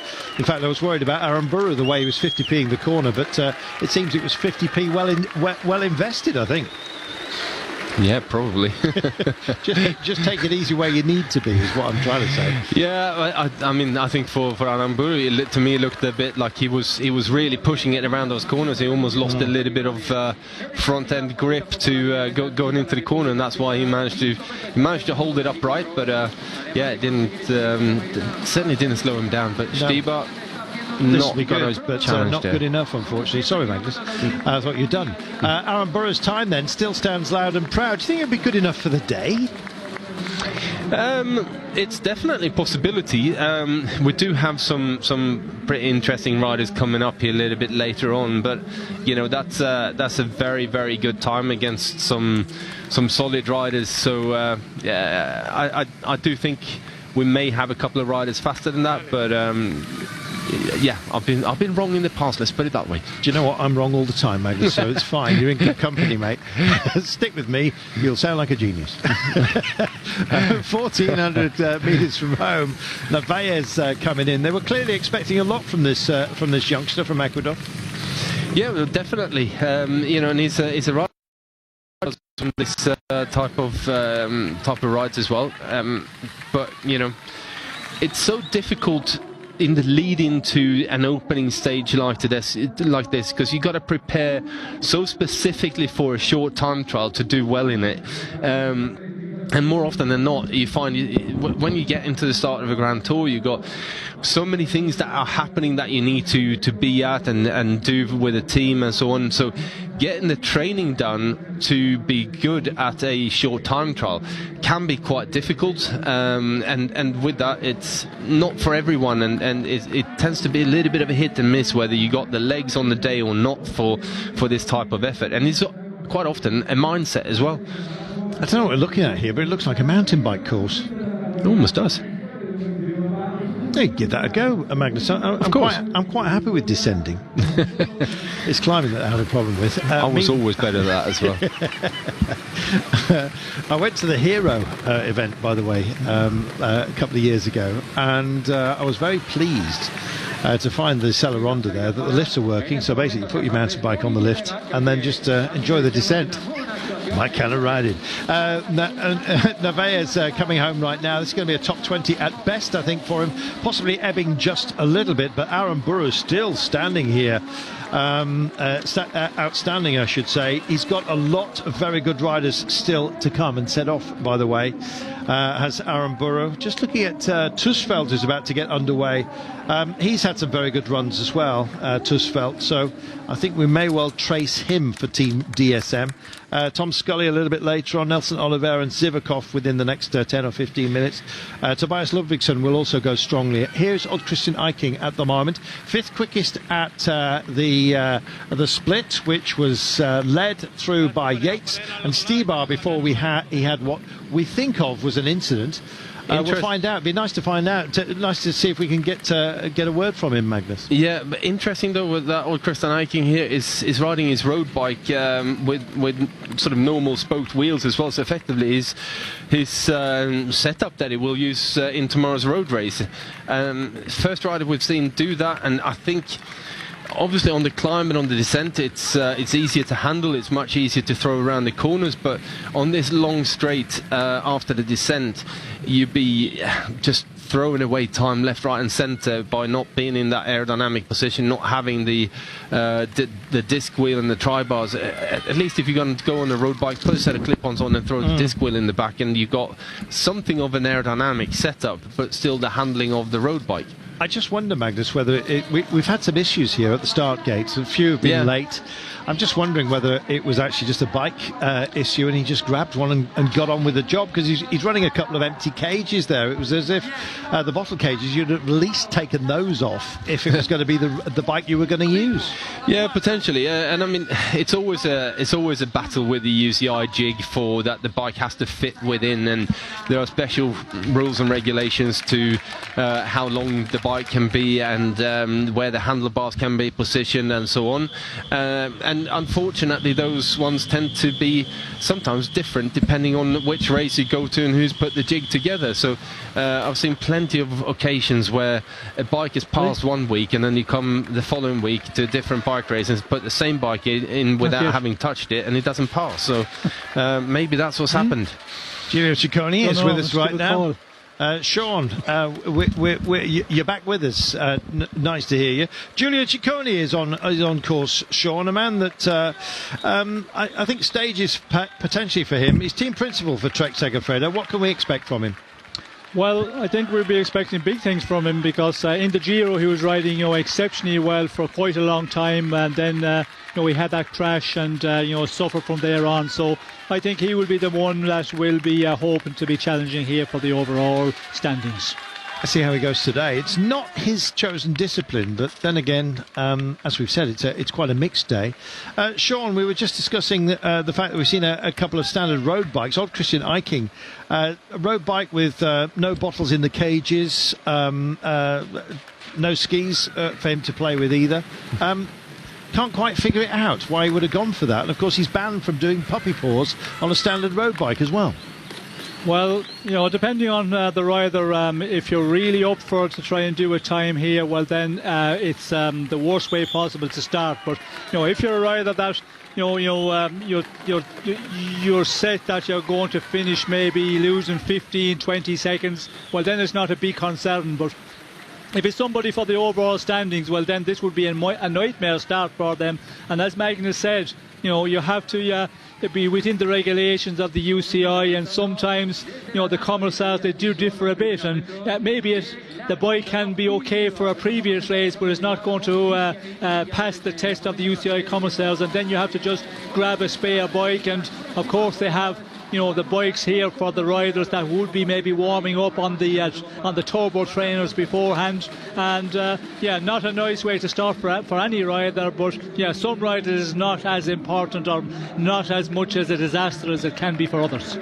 Well, 51 seconds will count as a bit of a knock, to say the very least, I think, for Odd Christian Eiking and Magnus. That's not the way you want to start.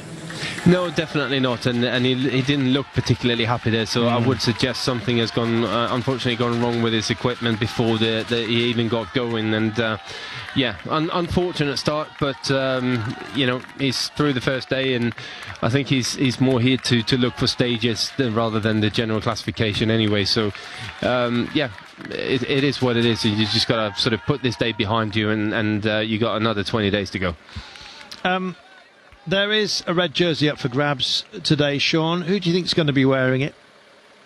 Well, as we talked about in the pre-show, I think Roglic is going to be, very much up for this one.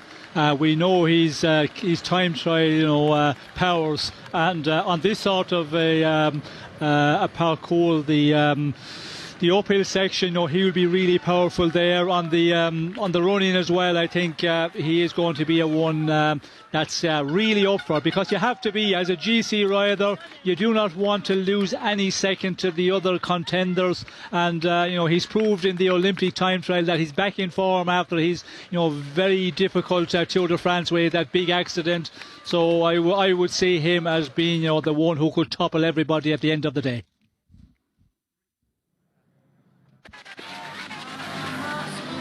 Welcome back, everybody.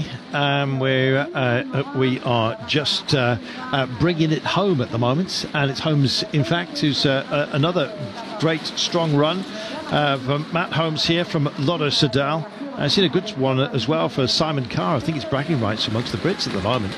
Adam Yates perhaps may have thought he'd got the day. Still the holder of the best intermediate split, Adam Yates, but third quickest so far with Aaron Burrow just unseating Dylan van Baarle from Ineos Grenadiers at the top. Not a bad run from Holmes here, 51 seconds down just for the time being. A rather incongruous cable that they're having to bunny hop over here. It's a good job they've got some energy left at the end of that. We've just been speculating as to who's going to be in the red jersey at the end of today. Sean has nailed his flag to the mast. Primoz Roglic coming off the back of the Olympics. Why would you argue with that? We don't often argue with Sean Kelly, to be honest, apart from when it's ordering dinner. But yes, 3.7 kilometres to go for Ciccone. Magnus, if it is to be Roglic, where's he going to find time on some of these very attacking manoeuvres that you're seeing here? There's very little time for him to impose himself because of the technical nature of the course. Yeah, it is. I mean, it's going to have to be on the climb itself, and then as soon as he gets off the descent and on the flat run here into the headwind, and hopefully the wind will have dropped somewhat for him as well. But I actually think I'm going to nail my flag, my colours to the mast here and say that Tom Pidcock is going to take this one today. Now that would be nice. Mountain bike gold, of course, for Tom Pidcock. I'm just wondering as well whether he's got a little bit of a free hand within Ineos Grenadiers. You kind of think that whoever is leading for the team, by the time we get to the final week, Magnus, that would be really where everyone else would be expected to fall in behind. But Pidcock is an early leader. Dylan van Baarle clearly went to try and grab it today. I think they've been given more or less a free hand on such a short distance. You could see some light starting to shine out of the shadows, really, within Ineos Grenadiers. With so many great stars, I guess, it's hard to be the brightest of all. Yeah, it is. But on an opening time trial like this, it's if you fancy having a go at it, then why not go for it? And I think looking at Pidcock and his qualities as a rider, this does suit him down to the ground. And he's definitely capable of putting in a strong performance here. And I think he's with his bike handling skills as well, he'll be able to really do this. The descent nicely. He climbs well, and he's been training for this sort of the opening 10 minutes of a mountain bike race are brutal in terms of an effort. So it's not like it's something completely foreign to him. So it would be nice to see him do a good ride here. But I think we got to throw in someone like Egan Bernal into the mix of it as well, because of the climb that we got. If he puts a strong performance in on that uphill and then just consistent and safe down the descent, he will be in contention. I don't think, Sean, we're going to see many Ineos Grenadiers names beyond the top 20 here. They could be peppered throughout. They've got so many star turns, and why not Pidcock today? Well, I think Pidcock is here to learn, and the best way to learn is to go in and just go for it. And as Magnus said in this opening time trial, if you've got that capabilities, well then why not go for it? And it's all about learning, and that's what Pidcock is here for. So today he's going to go out there and give it his all. Tomorrow's not a majorly difficult day for the team to control if they need to do that at any point. And the riders they've got, of course, the stack of riders they've got here within Ineos, they have they have got that I suppose that comfort and that team of riders. They can afford to go out and give it their all today, and they will also be ready for tomorrow. Well, it didn't quite work out for them in the Tour de France, Magnus, but they have got default positions, which, as Sean says, has got to be a comfort, hasn't it? Yeah, it does. But I was going to ask Sean as well. Which out of the riders would you put to ride and control the stage tomorrow, though? Because looking at that lineup, it's basically a lineup of podium contenders and potential winners of the Vuelta. So it's I struggle to see who they're gonna actually sacrifice to sit and ride on the front on any flat days. Just bringing home Ciccone, 21 seconds down, 15th place. Very, very good finish by the Italian. Watch out for him deeper into this race. He's going for stage wins. We're going to be hearing from Aramburu in just a few moments' time. In fact, he's coming up for you in just a few moments' time in Spanish. I'm hoping I can cope. We shall wait and see. I'll be switching over to Sean for translations if it doesn't go my way. Castillo de Burgos, dead centre, the old castle. Man has been battling, and indeed winning the battle so far is Aramburu, and here he is. Alex, contento por este. So, Alex, you must be delighted to have the best time so far. Well, naturally, after 3 weeks without competing, to be honest, I wasn't sure how I was going to feel. But I love this time trial. I just went full gas right from the very beginning. Describe the parkour. Obviously, it was good for you. Yeah, I love short time trials, and I wanted to do well. So for now, I'm at the best time. We've still got some big names still to come. Essentially, what he's saying, boys, is that he went all in. He's measured himself against some pretty good names so far, but some bigger ones to come. Sean, how will he do? Well, my answer is exactly the same as what he have said. I'm in the leader house at the moment. But I put in a real good performance. I put in my best effort, and you're hoping that you are really on a good day. But it's difficult to know. You can be feeling really good. Maybe one of your better time trials of your career, and you're saying, well, I can win this one. I think I can hold on all the way to the end and beat all the big favourites. But there's somebody else who is on a better day, and unfortunately that does happen, and it happened to us all during our careers. So that's what he's hoping, that his performance was a super one for him today, and that he will hold it out all the way and get the stage victory and the race leadership at the end of the evening. Let's see. I'm sure even now, Magnus, he'll be going through his mind, just reliving the course and thinking, where I could have shaved that, could have just grabbed half a second here, half a second there. It's a nightmare for those guys, because you're on the bubble, and they must feel it constantly as they watch every single rider try and just trim the time you've set. Yeah, of course, you always go back over your rides and think about revisit every corner and think, could I have taken that a little bit better? Could I have carried more speed through that corner, or nailed the exit of that corner a bit better and got on the power earlier? And especially when it is such a technical course as with what we have today, most of it will come down to the difference between the top riders will come down to how they cope with the corners and the speed that they carry through. Yes, the climb is important, but if you got good legs and you're in the mix, then it's all coming down to what you can do on the descent and somewhat on the flat at the bottom as well there. But yeah, I would have been like him, just revisiting that. Okay, could have pushed a little bit more there, but then you're thinking, okay, if I'd done that, would I've stayed upright or would I not? And yeah, it's it's never a nice position to be in. Yeah, exactly. But I guess that's what the purists and indeed the great successful riders actually do. They're constantly trying to better themselves and indeed find ways of improving it. Two very strong riders who've gone off together here. Nelson Oliveira just preceding Pavel Sivakov, who is off and underway. I suspect you may well get the odd stellar result from Pavel Sivakov, albeit within that team that will demand, I'm sure, his support as well. This is Nelson Oliveira. Too short for him? Power-wise, he's got everything he needs, Sean. It's just whether that's going to be enough today on this technical course.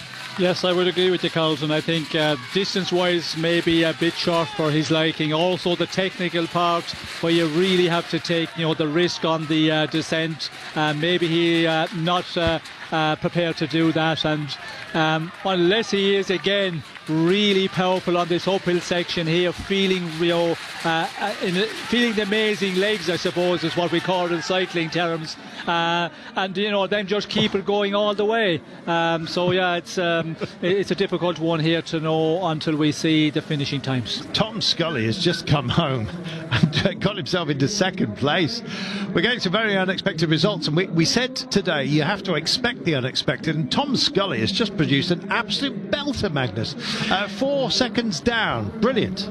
Yeah, brilliant ride, definitely. And I think it shows that it's not a purist type of time trial, and it's all about just having that effort in you on the day and getting the preparations leading into the start right, and getting settled into the effort, and finding that rhythm, which is so difficult to do when you're effectively going with everything that you have from the first pedal stroke. But it is really key to do that, and I'm quite enjoying the fact that we're not just talking about the purists of time trial riders. Me too. Yeah. Everyone's having a go. They are. Tom Scully was 15th, by the way, only at the intermediate, but that accounted for just under 7 seconds. He found a lot there, so he found 4 seconds or so in the latter part of the course, Sean. So it's as you were saying, you can drive it home. Certainly can, and depending on what effort you put in, you can just keep a little bit back on the climb and then really go just full on in the final number of kilometres, and you can pull back a lot of time. We've seen a lot of the parcours here, and we see the run in there where it is flat. It's a headwind relief as well, and you can make up amazing amount of time in the final number of kilometres, but you have to be within that number of seconds at the top of the climb, and that means within that 10 seconds of the better times at that 2.5 kilometre mark, and then if you put in a really super strong final, you can get in the top or very close to the top of the leaderboard. Well, we saw this before, Magnus. Sivakov is at the moment 2 seconds to the good. It was the same with Stibar earlier on today. He's got some work to do. 2 seconds down on Adam Yates at the split, but better than Aaron Buru in comparison in course. So let's wait and see what he does further down here, and hopefully the camera bikes can give him enough grace through the corners as well. You can lose it at any time, but you can also gain time here, Magnus. That's the beauty of this course. We don't know how to call it. No, we don't, and it is such a fine line on a descent like that between sort of under pushing it and going past the limit and ending up on the ground. So it's very, very difficult, and especially seeing as you get into the top, that you've gone with everything you have to the top. You're in the red, and you're breathing heavily. Concentration and bike handling skills at that point becomes even more difficult. So it's an interesting course that they've put together here. Certainly is. But also had a great Tour de France. Nice to see him finding his best on occasion. It's always been a case of sustaining it through a full reach of a Grand Tour. Great over around about a week. Stage race, that kind of thing. But Paul's been a great servant, of course, to other riders. Now allowed to do it himself within a very strong Bahrain victorious, but I think he's going to be a support rider for Mikkel Landa, and in fact his time pretty similar to Landa's at the end here, now that he gets to the end of his run. Some great names here, Sean, to conjure with. I think the only one we're really missing is Tadej Pogačar, to be honest. There are some spectacular battles to be had here, and some very, very strong teams. It's not all going to be about Jumbo-Visma, but it might be at the end of today, I guess. Well, yes, today it could be about Jumbo-Visma and Primož Roglič, but the battle goes on, and when you look at the number of riders here are in a position to challenge whoever will be the leader in this evening's rankings and the number of days to come.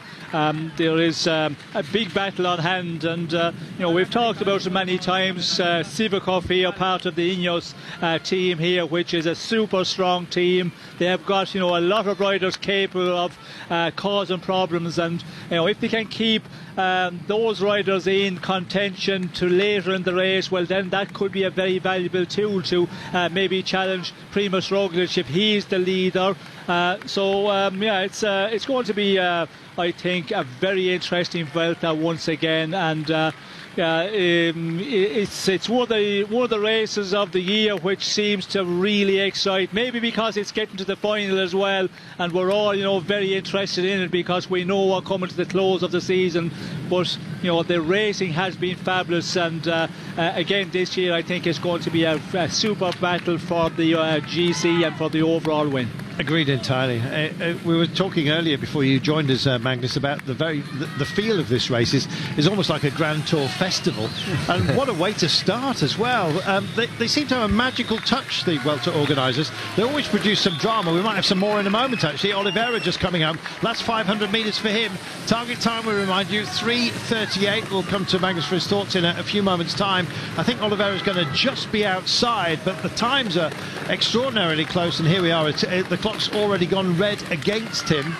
We saw Sivakov as well doing a Stibar. He was a couple of seconds up on the climb and then lost it on the run for home. It's a cruel game, this. Clock's red against him, Magnus. Strong performance nonetheless for Oliveira.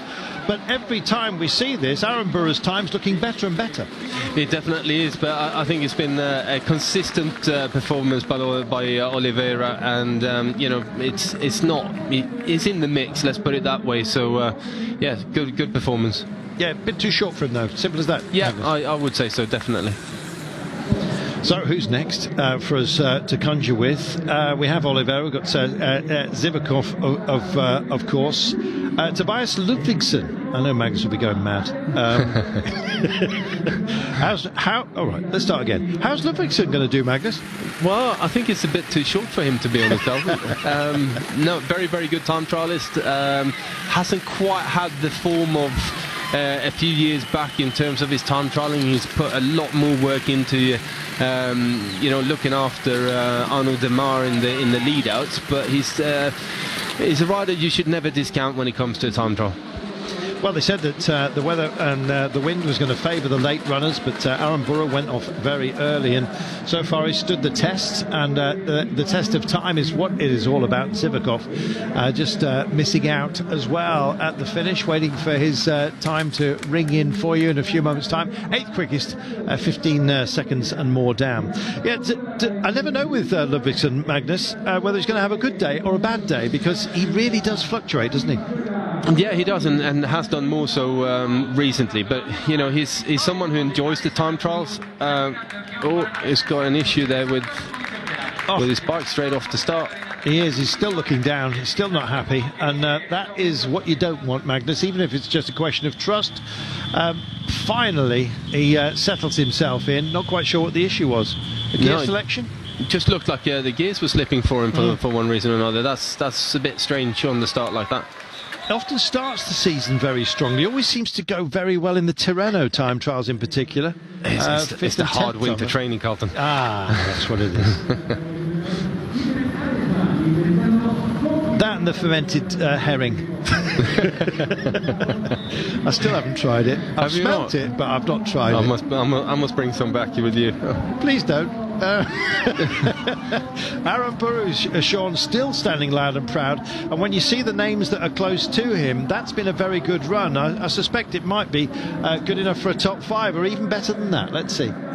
Yes, well, it's looking good, and we're getting ever so closer to the stronger riders that might challenge him, but he is still holding on quite well. And when you look at the riders we still have to see here, we talked about Michael Matthews. Jocke Izagirre, also a teammate of Aaron Burrow. He can put in these time trials on occasions where he puts in a real strong performance. Magnus Kort Nielsen, another one who, you know, he's a real puncher. He can do that sort of climb, but also do the descent very well.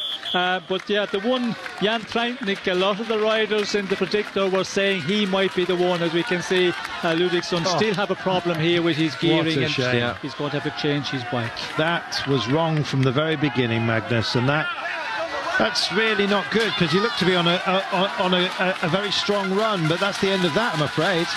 Yes, well, I think it's over now, and you know, when you have to change a bike in a short time trial like this one, it's going to be, and especially here, you know, at the bottom of the climb, you lose all your momentum again, you get going again, and also, you know, yeah, you lose the morale totally, because when you have to make this change, we can see here, you know, the reactions of the rider, and it's normal when you have a problem like this in a time trial of this distance. Yeah, it looks like it's either the front chainring that wasn't working for him, or there's a slip in the free hub body. So whenever he put maximum power down, the free hub wasn't gripping and giving him the drive on the rear wheel. You know, there's so much going on here in terms of times and splits. Matt Holmes second quickest behind Adam Yates. Stibar was very, very close at hand as well. Zivakov was only 2 seconds in arrears. Aaron Burrow was down on Yates, but came through to get the better of him by a margin of 13 seconds in the end. Julio Ciccone is about to come and begin his pace. Now, this is a man, runner-up in the Dauphiné, we remind you, time trial of his life, and that was quite peaky, Sean, as well. Finished on a climb, that one. This one has a climb early on, but Julio Ciccone will go well, I'm certain. Excuse me. Yes, I think he is a rider as well that can, you know, over this sort of a punchy time trial route, the earlier part, he can do that quite well. So he is, yeah, one of the riders, as his brother is also, who is starting a bit later. So there is you know, quite a number of riders for the man at the top of the leaderboard that he would be concerned with, and yeah, you just have to, you know, sit there, sit tight, and hopefully, as I said earlier, that your ride today was a really, really good one from your part, and you're hoping that nobody has, you know, these exceptional performances. But I think Aaron Burrow will be concerned about the riders that still have to come off the ramp, and yeah, Roglic, I think, will be the one. It will go down to the wire. If he's still leading, you know, very late into the evening here, Roglic will be a one which Aaron Burrow will be majorly concerned about. I think so. I've got a feeling that Julio Ciccone is going to go extremely well, as he did in the Dauphiné. Also, you might remember, he previously won quite a hilly and technical prologue in Romandy as well. So I'm kind of thinking prologue, hilly, lumpy, blows hot and cold. But here in Spain, never discount the man. I think he'll go strongly. Quick look at that mechanical for Ludvigsson. Still no word as to indeed exactly what that was, but I think Magnus has got a pretty good handle on it. Julio Ciccone on full attack mode. I love this, Magnus, when you see a rider come off the start house and he's on full sprint, full chat. He means business from the off. Yeah, he does mean business, but it's also very easy when you're doing that sort of a thing to just go a bit too hard, a bit too early, and you sort of run into the red before you've even started your effort. So finding that balance between starting too slow and effectively going too fast in the opening sort of 500 meters, it's key to get that right on such a short effort, and more often than not, if you go too hard out of the gate, you find yourself sort of losing control of your breathing almost, and then it takes you a good kilometer or so before you sort of finally get control of that again and can start really producing the power. Kron, like Tron, is absolutely motoring here, and this is going to be a very good finish from the Dane. 47 kilometres per hour throughout the full reach of the course. He really went for it. 25 seconds down. Good run, another one. We're seeing some very strong finishes here, Sean. I think everyone's just prepared to go all in. They've kind of monitored the course. How much do you think riders can glean from the performances of others on a day like this? Well, if you're starting, you know, a bit late in the day and you see the results of the riders, you know, in the earlier parts, and you can, you know, work it out you know, and the riders know each other, you know, so well. In their time trial ability and also in the other stages, their climbing ability and etc, etc.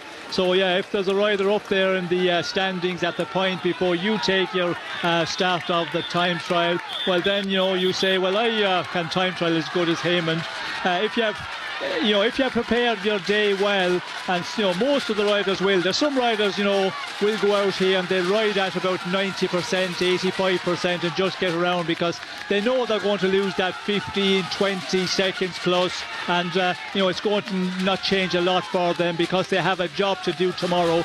And those are the riders that are thinking of maybe a sprinter in the team for tomorrow, so they're going to have to stay in the peloton. But there's lots of riders here thinking, I better get in a good time in case I get into a breakaway. If that's going to be the tactic for that team and that rider, to be up there in the GC, and if the breakaway for some reason is allowed to go all the way, you know, you could be the best rider in the general classification standing in that breakaway. So they're thinking of that also. So, you know, there's a lot of different tactics going into this, and a lot of different ways the riders are thinking, you know, not only today but of the days to come.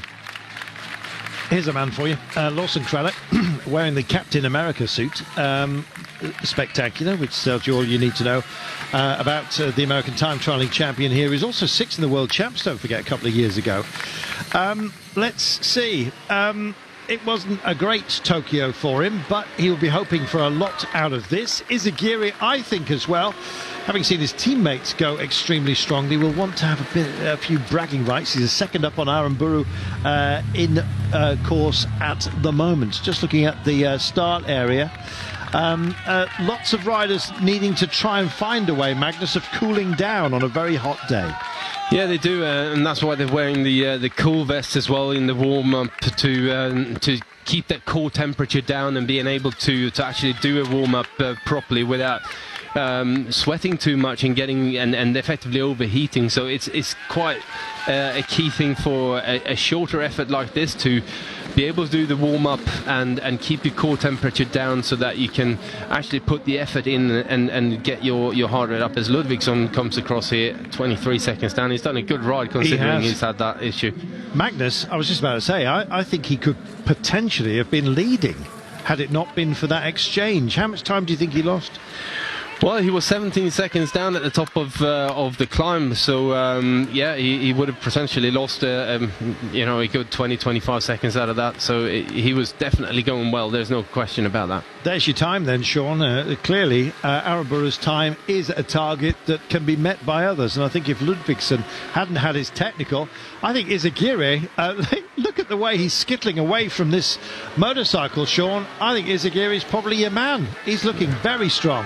Yes, well, I think, you know, as we mentioned, he would be one of the ones, yeah, to start this time trial and be a potential candidate, and he looks like that he is going for it. And yeah, it's not surprising that, because he has proved in the past, and you know, both of these Izagiri brothers are quite good time trialers. So you know, go out there and you know, give it your all and see. And you know, you just never know on the day.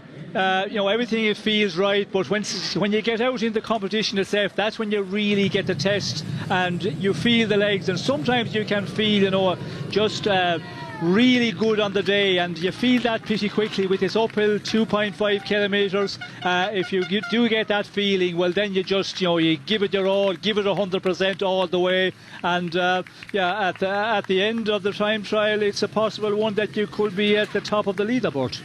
As we look at Lawson Craddock, and I'm sure he's going to post a great time, Jonas Izagiri, by the way, was 5 seconds down on Adam Yates' split, but only 3 seconds behind Aramburu at the top.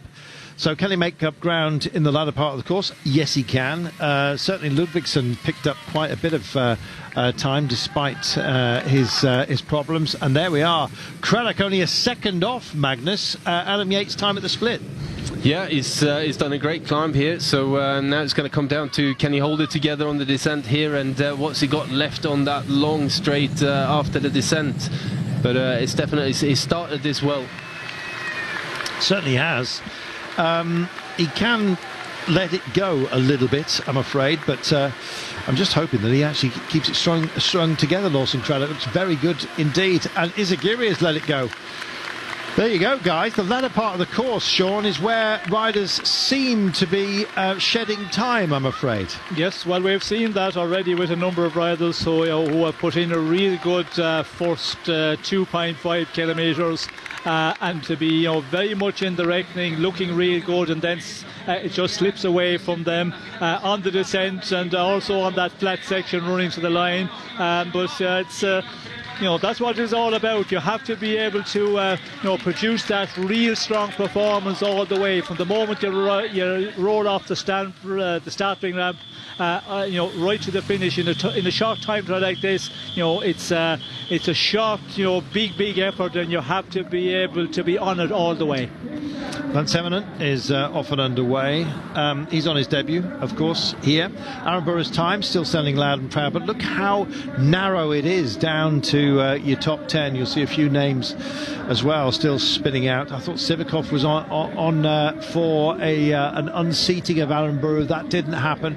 We've seen that a few others as well have been through. I thought Sivakov would get there. Didn't happen. Omar Frey setting a great benchmark earlier on, but is now 17 seconds away as of Aaron Burrow's time. Now listen to the roar from this man as he gets counted away. Let's listen to the crowd reaction. Well, they're maybe thin on the ground with social distancing and the like, but they still managed to cheer this man away.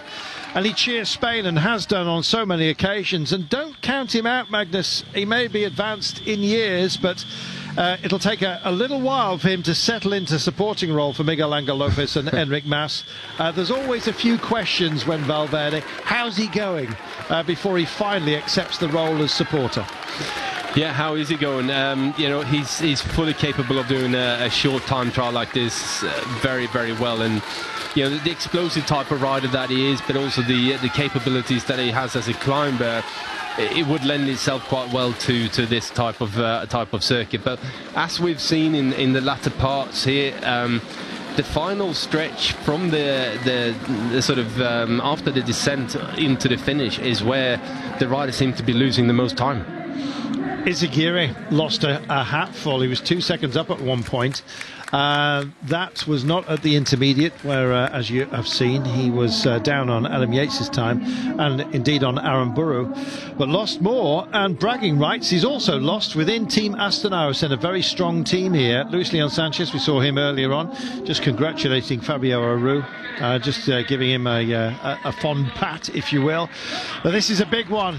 This is where Magnus Backstedt has gone all in, Tom Pidcock, and he will attack this course. You can see he's not even seated just yet. He's still sprinting. That's the first rider I've seen sprint all the way through the first arch. He still hasn't settled into his run.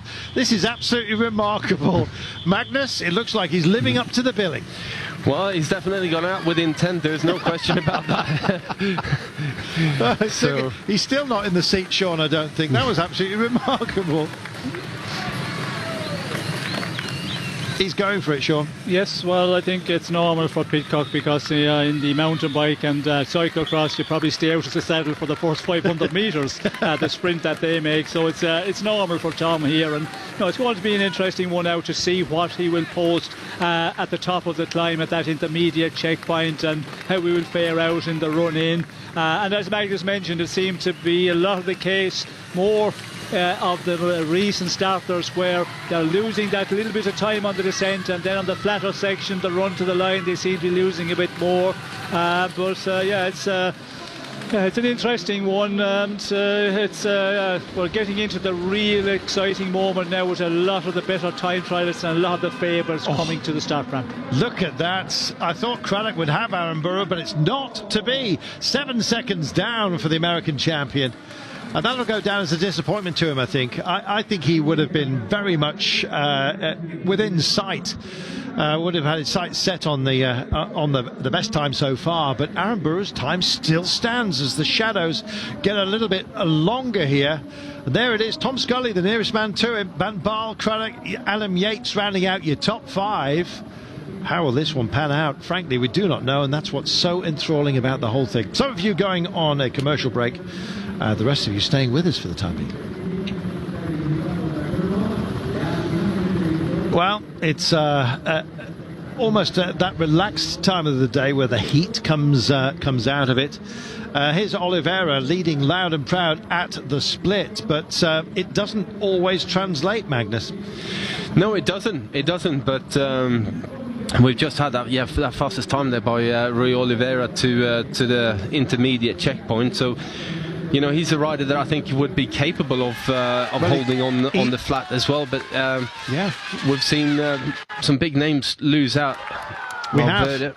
Here he is, Magnus, and he's on full chat.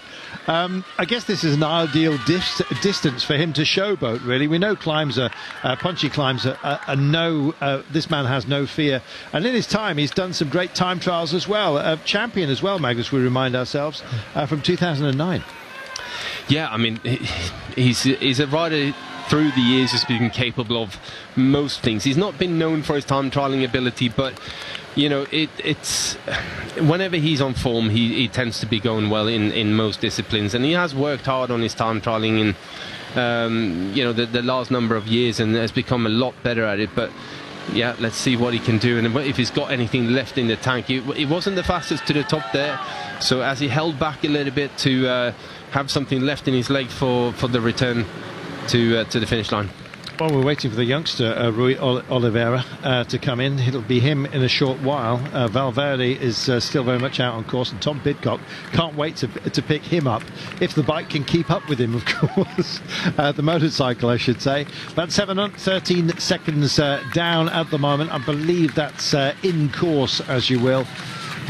We shall wait and see. That's his rolling deficit for the time being. Nelson Oliveira, namesake of Rui, finished 16th, 17 seconds down, but Rui Oliveira at the moment for UAE Emirates is bossing the course. Let's wait and see. I'll be interested to see how Sepp Kuss goes. We've kept no camera upon him because Tom Pidcock skittled off. Sepp Kuss went off afterwards. He's a man who treats time trials as damage limitation, but does climb well. Michael Matthews is coming up in about 4 minutes' time. Very much looking forward to that. This is Lastra, I believe. Yes, it is. Freddy Frisson will be next. Michael Matthews will be followed by Arnaud Demar. Quick men could go well today, Sean. Demar and Matthews, both of them, could post something decent. Yes, well, I think Matthews is the one we have seen in the past where he can put in real good time trials. The short ones like we have here today. The uphill section might put him in a little bit of difficulty, but again, we see you can't afford to lose that, 5 seconds, 7 seconds, and still, we really pull it back, do a real good descent, and the final fat section finish very strong. So he is a one. Demar, I'm not sure. He hasn't been riding well this year. We see him in the Tour of France struggled a lot, so it'll be interesting to see what he can do. Just speculating as to how Arnaud Demar is about to start will go. We think Michael Matthews will have more than the beating of Demar, but occasionally he goes very, very strongly on ramps, power climbs, if you will. I've seen him get himself into good sprinting position after a few lumps and bumps. So, I don't know, maybe Demar will do so. He won Poitou-Charentes, I think, time trial. I can't even remember when that was, to be honest, in my mind. But yeah, and that was over a distance 3 times what we're dealing with at the moment. And he's done well in the Algarve in the past as well. So same kind of zone of Europe. I don't know. We are just trying to say to you that there is so many elements in the mix today. It's not pure time trialists. You can get surprises. I think Demar will go strongly, bizarrely, for the naysayers out there. But Michael Matthews, I think, should exceed him. And I don't know what happened to Rui Oliveira, or even if it was a misread of the time out there, but he's shed a lot out there. I suspect it may well be a misread. Here's the thing for you guys. You know what I said about Sepp Kuss? He's just set the benchmark at the first intermediate. Maybe the climb absolutely suited. Let's see what he can do, Magnus, later on in the run on a discipline that Kuss, we know, does not like. No, definitely not. But Oliveira there is coming across on his road bike, and his time trial bike was on the roof of the car. So I think somewhere along the line something has happened to either his equipment, or he's had a crash or something like that. That I didn't see any scuffs on him, but definitely he was on the wrong bike. What a nightmare for him then, so strong at the beginning and not towards the end. We'll see whether Sepp Kuss's time can translate through the latter part of the run. Sean, Sepp Kuss is a man that we immediately discount when it comes to time trials, maybe not today. Well, I think the intermediate point at 2.5 kilometres, which is uphill of course, is going to suit Sepp Kuss, but then the descent and the final run to the line, that's where he's going to suffer, and I'd be surprised if he's very much up in the top of the rankings when he finish here. He's time trialling. If it was all uphill for 7+ kilometres, then he would be in a really good position, but unfortunately it's not the case. It's a shame you're not designing the course for him, Sean. I think that's what it'll need. Valverde coming home, as you have just witnessed, and still Aaron Burrow loud and proud at the top. How loud is Aaron Burrow's time going to be at the end of this, Sean? Well, I think we will see, in the next number of minutes here, we have a number of riders again who could challenge him, and it is looking like it's a very, very strong time, and when we see the riders that he toppled were off before him, it always looked a good time, but we've said that many times, and I have said it many times, this looks like a time could go all the way, and then suddenly in the end the riders who come in, they just clock up much faster times. Tom Bidcock, let's have a look. Oh, and it's already in arrears of Aaron Burrow. Started very, very busily and actually cruising here, not driving the line. And now that's a surprise to me, Magnus. Yeah, a bit of a surprise to me as well. So I don't know if he's been told to hold back somewhat, but yeah. How do you I was dial a man expecting more like out of that that. down? Well, it's an interesting one for Pidcock, and the question is, what has he been doing since he won his Olympic mountain bike event? If he has, have been taking it a bit easy, and maybe he's focusing on the days to come where they're going to be the sprints and certainly the uphill ones. But yeah, he looked like he was just relaxed coming over the line there. Certainly was. He wasn't fully committed in the attack, but Sepp Kuss, he'll have this one as a time trial. He'll quickly take a picture of the standings. Sepp, 5th place at the moment, 9 seconds down, but I think that'll be a very, very good delivery of, albeit a very short time trial. He seems to like them, Magnus.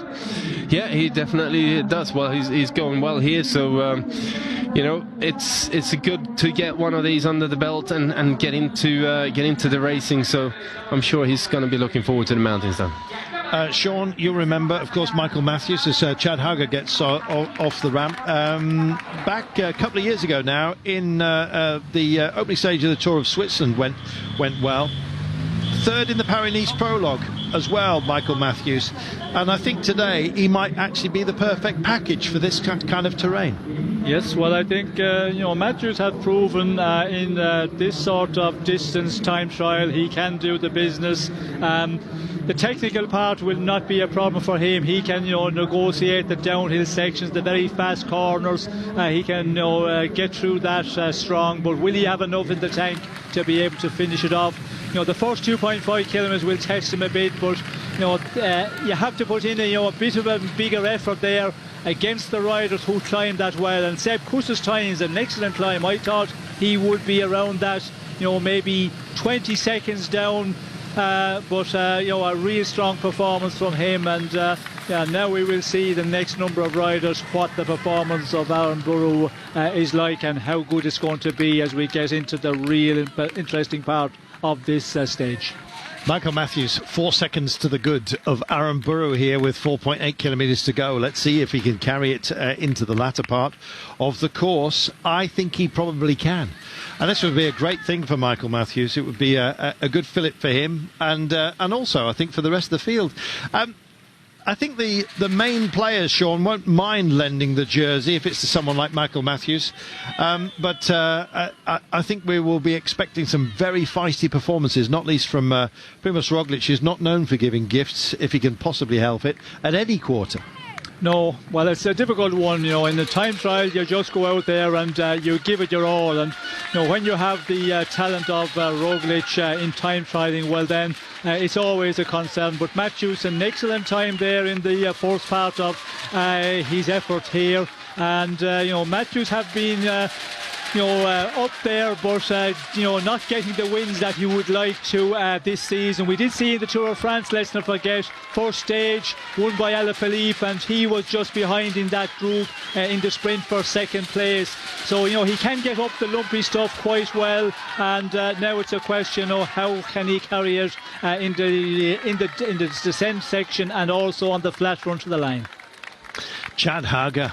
Here we are, second to the good of Aaron Burrow. It's all about the finishing of the job. It's all very well doing it in the climb, but it's about how you indeed end the day. Magnus Backstedt will be indeed ending the day on the sofa. You'll be hearing his thoughts on the day. Our thanks to Magnus. So those of you who are enjoying GCM will see Magnus on the sofa a little bit later for the post-race analysis. Wonderful. Sean, we were expecting some variable, to match the terrain almost, variable weather conditions here, but it seems that it's been pretty even-handed throughout. Yes, it looks that way, but again, it's it's difficult to work out the wind conditions. Unless you're out there on the bike and you're riding at 60 kilometers per hour on the flat section, it's then you really get to feel how much wind is blowing, and you do not need the wind to up a bit or down a bit a lot, and it can make quite a difference, and that calculates into maybe 4, 5, 6 seconds at the end of the time trial here today. Last 2.5 kilometres, you're looking at the back of a powerful figure right now. How is this one going to pan out for Aaron Burrow at the end of today? Anybody's guess. This is Lastra right now. He was 24 seconds down at the intermediate. So let's see how the Cairo man actually, it's drifted away from him. There's a lot being found out in the latter part of the course. I wonder if there is a modicum of wind that's just may have blown up, and it might have been a more unkind weather conditions at the end of the day rather than the other way around. Here's Michael Matthews, 1,800 metres to go. His target time, Sean, is 8:38. Can he do it? Well, he's looking good, and the time will, the clock will tell in the end, and he looks to be going at a real fast rate there, but impossible to tell until we see when he comes within the final couple of 100 metres of the line. See, we're there right now. 7 minutes and 4. I can't work it out at the moment. He certainly believes he's still on course to do this. Only 1,400 metres to go. Nasty corner coming up right now. There's a few of them still to be had. 7 seconds down, Sean. It's that killer finale. It's biting them all. Yes, it seems to be the the section just before we get to that 1.5 to go. The flat section, and it's quite a straight section as well, but a lot of the riders seem to be losing quite a bit of time in that, and we can see here still with a kilometre to go. Matthews, he was looking really good, as there were a lot of other riders as well, but in the final kilometres there seems to be slipping away from a lot of the guys in the past 40 minutes. Yeah, you're absolutely right. I'm just wondering if the weather conditions have actually altered ever so slightly. In the more open section that we get in the flat run from home, that's where time is being shed big time. And these last 1,400 metres as well, Sean, they're almost interminable with all the twists and turns that you have to take. And that one, that 180, as it were, that switchback with about 600 metres to go, it's a nightmare. Here's a rolling clock upon him. He's trying his level best. It'll be a good finish, but it's not going to be good enough to unseat Aaron Burrow as it stands at the moment. And here we are, 8.5 minutes. Don't forget, 8:38 is his target time. He's not quite going to make it. Let's see how much he manages to trim in the last 6 and 800 metres. And the clock's gone red against him, and Michael Matthews is not going to be in red at the end of the day. Aaron Burrow went into the red metaphorically. It might well prove to be literally at the end of the day as well. Good run by Matthews. For the time being, good enough for 5th place only. Wow. We have got some real challenges being thrown down here, but still standing up to it is Aaron Burroughs' time. Maybe it's only going to be Roglic himself that will deny him. Well, we're going to have an interview for you of one of our finishers. Don't quite know who it is. Oh, it's Tom Pidcock. It's coming up for us. Brilliant. Let's find out what he's got to say. I just wonder if there was an incident out there, because he did cruise at the end. Here with the Olympic champion mountain bike, Tom Pidcock, with his first 7 kilometers in the Grand Tour. How was that, Tom? Horrible. Horrible. I've had 3 weeks basically, holidays, but I came and prepared, warmed up properly, and went into time trial gonna, do my best ride, but I just didn't have anything really. Just up the climb, I knew that I couldn't hold anything, and then on the flat on the way home, I was just cruising home because I couldn't push or go deep really. But yeah, it's all good. First stage of my first Grand Tour done. How was that to get off that starting stage for this first Grand Tour? Yeah, I mean, I would have preferred some longer flat stages to get back into it, but good hit out, I guess, and get the top end back a bit. Looking forward to these upcoming 3 weeks, or you say, wow, I'm so tired? Honestly, before I was feeling a bit like, do I really want to go and do races 3 weeks? But because I won an Olympic medal, and that I think that's something that some people work for their whole lives and don't achieve, and I don't know already. So I made sure that it's kind of acknowledge that and let it set in. But I'm glad I'm here. I think it's good to be with the team. It's going to be good experience, and hopefully once I get into the racing a bit, and I think I will be. I won't be in too bad shape then. So congratulate you with your first kilometers in the Grand Tour here. Thank you very much. Thank you. Sounds like you're absolutely correct, Sean. He said he'd been on holiday for a short while. Maybe it's the afterglow of some of the celebrations, which he, of course, is entitled to make. Yes, well, we did get the answer there. He had a little bit of a downtime after the Olympics, of course. He put in a lot of work preparing for that. He had that accident, a number of months before, where he broke his collarbone, so he had to work, quite a lot more to get back to the level once again. And not surprising to him that he had a little bit of a downtime, almost holiday. But when the riders talk about a holiday, it doesn't mean you're off the bike. You ride your bike every day, but you're not doing that intensity stuff. Absolutely. By the way, thanks for all your kind thoughts. If you'd like to join the conversation on Twitter, it's at Carlton Kirby, CarltonKirby, or at Sean Kelly Racing, without the G, I think. Is that right, Sean? Yes. There we are. If you'd like to drop Sean's sympathetic line. Aaron Burrow, Chapoussin, indeed, there, 14 seconds down, good enough for 10th place only. It shows you how tight it can be. We're riding with Mark Pardon at the moment. Haven't seen Max Schachmann, he's off the line. Another rider that can blow hot and cold on occasion. Didn't have a great Olympics, but sometimes you can pick that sort of thing up and do brilliantly on a route like this, and I think it suits Schachmann, so I'm surprised they haven't actually put a motorcycle on him. We're no disrespect to Mark Pardon, who's I'm sure going to produce something spectacular.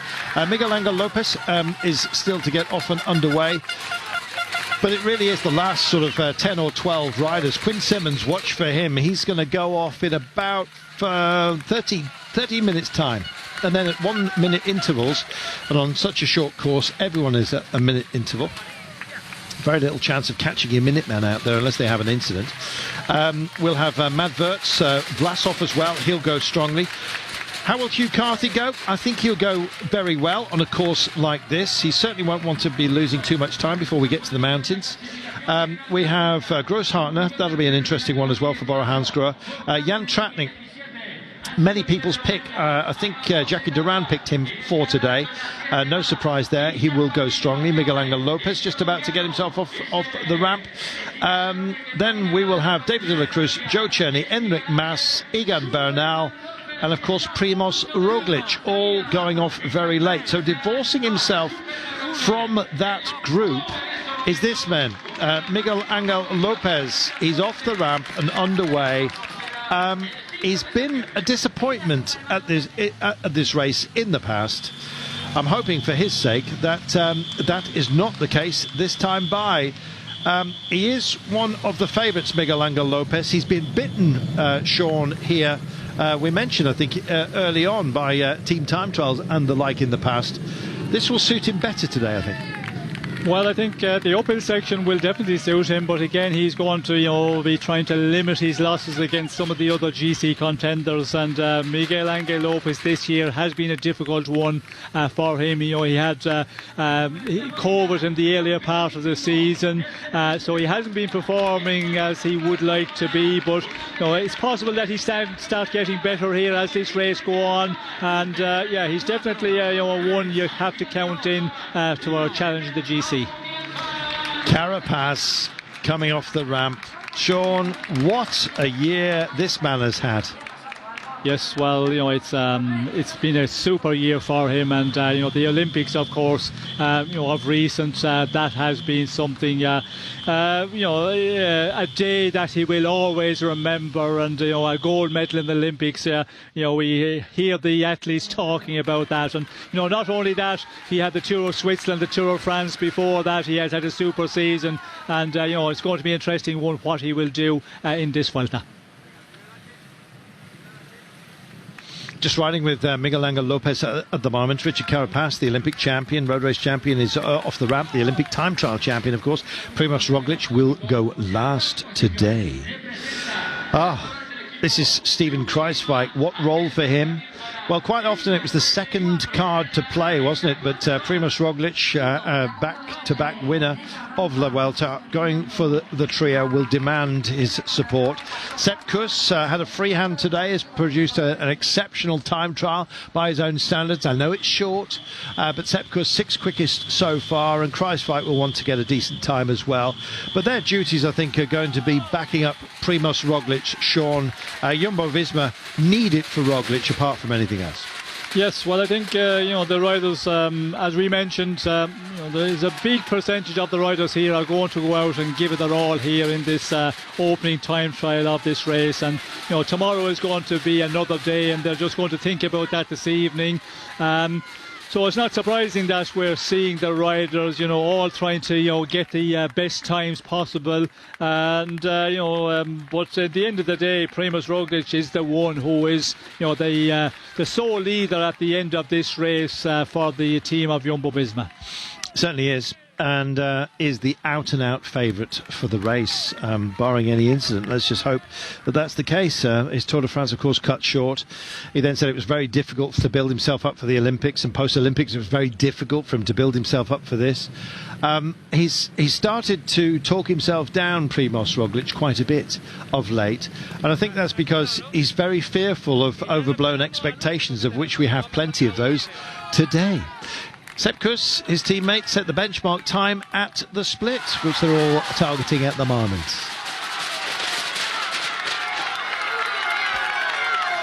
Carapaz, 6 seconds to the goods. Now, can it be translated into the latter part of the course? We keep asking the same question, and so far it's been the same answer. Nobody's as quick as Aaron Burrow. I feel, Sean, that you're absolutely right. We're going to see some of these perhaps names that would appear further up the pecking order for a Grand Tour starting to make a noise. Yes, well, we can see Carapaz there 6 seconds faster at the top of the climb here, the intermediate checkpoint. We did see, some of the other riders who are better climbers, doing that. Kuss also was, the fastest previously, but it's all about carrying it all the way through, and, that's what you have got to be able to do. Get up the climb at a real good pace, maybe not the fastest, but within that distance where you can put it back on the descent and the flatter section running to the line. And it's going to be an interesting one now. Carapaz, I would expect him to lose quite a bit in the run downhill, then the flat section to the line, the technical part. But it's looking like he will be up there with a good time at the end of the effort. I'm certain of it. We will see. Kruijswijk has just gone through Alto de Castillo with a time of 2:49. Now, we'll wait to see if that indeed stands, but if it does, that's an enormous take from Steven Kruijswijk. I'm actually worried about the clock, to be honest, because that's nearly half a minute and 2.5 kilometres. I think the clock may be wrong, but hey, we live and we live and die by the clock, but sometimes the clock may have stopped. We shall see. Some of these times, Sean, are starting to worry me. Yes, well, I'd not be surprised if some of the riders, put up these unbelievable times in the first intermediate checkpoint, but then to be able to continue it all the way, that is the big ask. And some riders, they just go out full sprint out of the starting ramp and go like that for a number of kilometres, but then to be able to hold it all the way, they really suffer. So we'll have to wait and see with Kruijswijk what he's looking as we get into the final number of kilometres here in the time trial. Well, Kruijswijk's time, if he did sustain it and the clock is correct, he averaged over 53 kilometres per hour for the climb. Hold on to your hats, everybody. Padon here, 35 seconds down, but Kruijswijk at the moment has set the course ablaze, at least in the first part of it. Let us see whether he manages to capture it all the way through the run.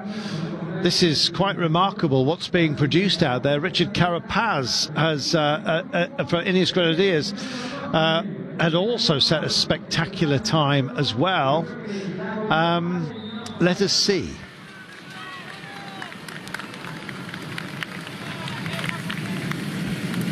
Miguel Angel Lopez riding on board with him. I'm looking at the second quickest time of the Alto de Castillo, which is Madrazo.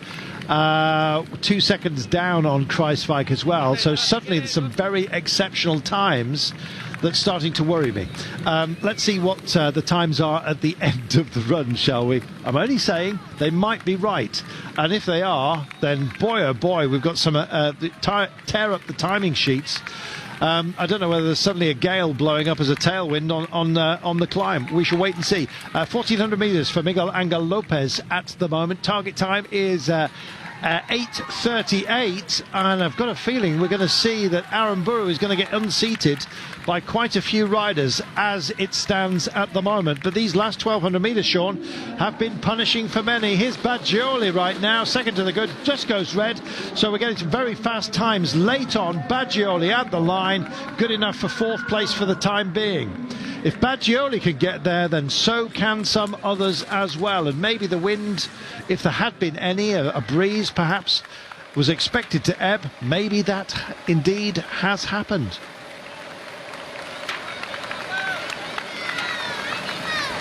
Carapaz had an advantage and it's now disappeared. Here we go. Aramburu's time still standing here. We've got Miguel Angel Lopez detailed for you, strangely, at the moment.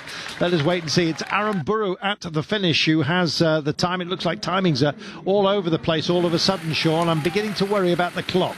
Yes, well, we can see there that Carapaz is losing time, but Miguel Angel Lopez, he was quite a bit off there with a number of kilometres to go, so he's going to lose time, and it's all about limit the losses for Lopez here. And Carapaz also, we can see that he's starting to slip away from him, and that's where it seems to be the problem for so many riders now, the final number of kilometres to get to the line. Miguel Angel Lopez finishes 15 seconds down. I think he'd probably take that, to be honest. If you're going to have a time trial and then measure yourself against your other GC contenders, that's not a bad result, Sean. No, 15 seconds, I think he would be happy with that. And we know that Lopez in time trialing, he always seems to suffer against the other contenders, and 15 seconds I think he will be happy at the end of the day, as we see Carapaz just charging here in the final inside the final 600 metres. And again we see he was just if the clock was going against him a number of kilometres back, and you can see it's creeped up a lot. It was only a handful of seconds, now it's out to 16 seconds. So yeah, it's proving difficult for everybody. For the riders who are more the lightweight climbers, this final is really catching them. Kruijswijk's time, by the way, has been amended. 2:49, so he's only 2 seconds clear of Madrazo at that point, so we'll see how that pans out. That's Kruijswijk. Carapaz comes in 19 seconds down.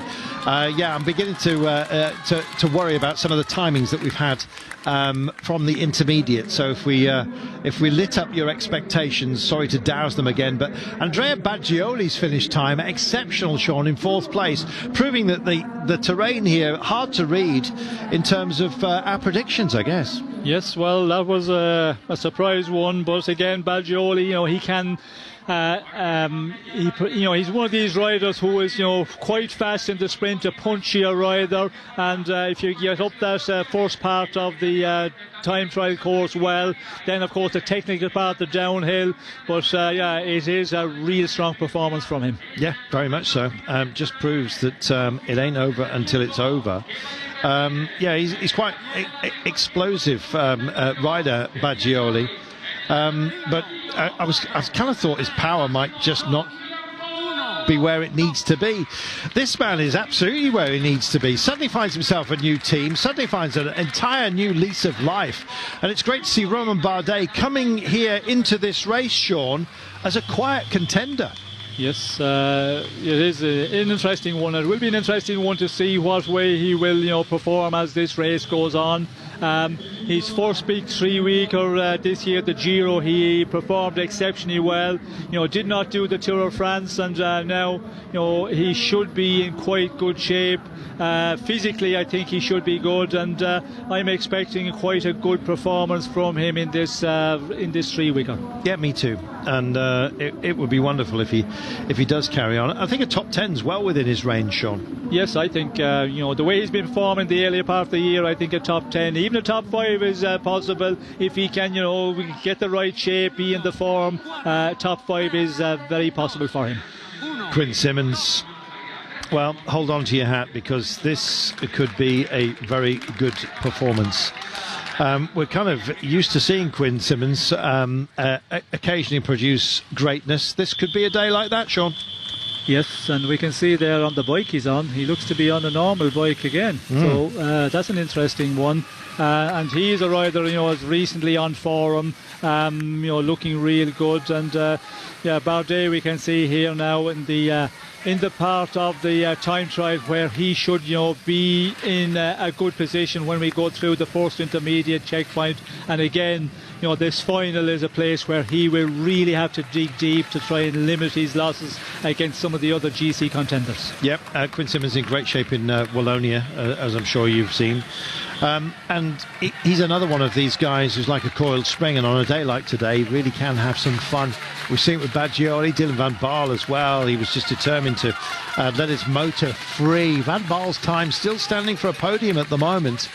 He went off very, very early, showing the riches in depth of Ineos Grenadiers, but there'll be other teams as well that want you to notice them, as we are this vortex generating fountain here. I'm not really quite sure what to tell you about it, apart from the fact it's probably called the Five Dolphins. Somebody will say they're porpoises, but I don't know the difference. Bardet, can't tell the difference from that distance. Bardet, what we can tell you about him is that he's on stellar form at the moment, and he's riding like it as well. We spoke about new lease of life that Dan Martin spoke of, where each time he changed teams, it used to be every season for him. Bardet stuck long and proud with AG2R Le Mondial, as it was, AG2R Citroën these days, and that's a statement straight away, Sean. Look at that. Yes, we can see there, out of the saddle for a long time and staying out of the saddle, and the times we're seeing here, quite a fast one. Again, one of those riders that this first part of the time trial course will suit him very well, and then it's all about trying to keep it together as much as possible all the way to the line. But we can see it's just moving there. It was 5 seconds, then down to 4, now down to 3. And it's after this point where he will really have to dig deep to hold the time he will lose on some of the other GC men. Yeah, Miguel Angel Lopez was exactly the same, wasn't he, Sean? And finished 15 seconds down on Aaron Buru's time at the moment. Aaron Buru feels like he's glued to that seat at the moment. It still belongs to him, but for how much longer? Here comes 3-2-1 Vlastov. This will be strong. Always is. A lot expected of this man. A lot demanded of him, I guess, as well, from Team Astana. He's off the ramp and underway. Vlasov is one of those who can punch above his perceived weight. But on his day, he's a very good time trialist, and he wears a national champs jersey for very good reason, Sean. Yes, well, he is an excellent rider, and a 3-week rider. He proved in the Giro this year, where he finished 4th in the GC standings. So he is a rider, and certainly a rider here that we will be expecting to be up there in the challenge for the major overall standings at the end of the 3 weeks. And yeah, he's an all-rounder. He can perform very well in time trials and over the lumpy terrain, the mountain terrain. So he's got it all. Primož Roglič, well, he's supposed to have it all. Right now, he's got a very good ice pack that's doing its job on his back for the time being. Time for him to start thinking about the task at hand and kind of ignore the. I guess you might say the cameras that are around him. What will Jan Tratnik, his fellow countryman, do to stop him, Sean? Everything he can. Yeah, he will do everything he can, and there's no real secret here in a time trial. You just go out and you ride at your fastest possible. Of course, you have to think about the earlier part. How much do you give? Depending on the route, you have to negotiate. And this one, the first 2.5 kilometres, there you have to go pretty much close to the 100%, and then you have to think about the descent and get it all right. That is very important, that you get every corner, you get the line perfectly, not have to correct it, and then see what you can post up time-wise at the end of your ride. Let's see what Hugh Carthy can do, shall we? Here he comes. A man that they used to have to draw lots to see who was going to go and auto-pace him round the Trough of Boland. He's a fantastic character. I know with a great deal of fondness he is held in the heart of Bradley Wiggins, who often speaks in hushed tones about Hugh Carthy and what he can do. What can Primož Roglič do? Well, he can go into red today and swap his trade kit for the leader's jersey. Unlikely that he will hold on to it constantly, especially with the sort of battles that we've got that are likely to rage here with Egan Bernal, Richard Carapaz as well, who've taken it to him in the past. But nonetheless, look at the broad grin on Aaron Baru here. He's beginning to believe that this might just happen. I think the bad news for him is coming down the line fairly soon. Jan Tratnik's about to get off and underway, the Slovenian time trial champ. Indeed, Primož Roglič himself. It's Romain Bardet was up by 2 to 3 seconds earlier on in the course, and now finds himself in arrears by 7 or 8, just like Miguel Angel Lopez. We'll see. Lopez in the end finishing down by a margin of 15 seconds. I think Bardet might find himself in kind of that zone a little bit later on with the technical finishes that he's still got to have. Here's Roglič, a little bit camera shy. He's an absolute gent, to be honest, of cycling. I can think of no higher accolade, really, for a man who's suffered so much disappointment, that has come in the most dramatic of fashions, and has always kept his peace with those who have beaten him, and indeed those around him. I think there were some accusations about him getting too greedy for stage wins, which came after, of course, Tadej Pogačar denied him at the Tour de France.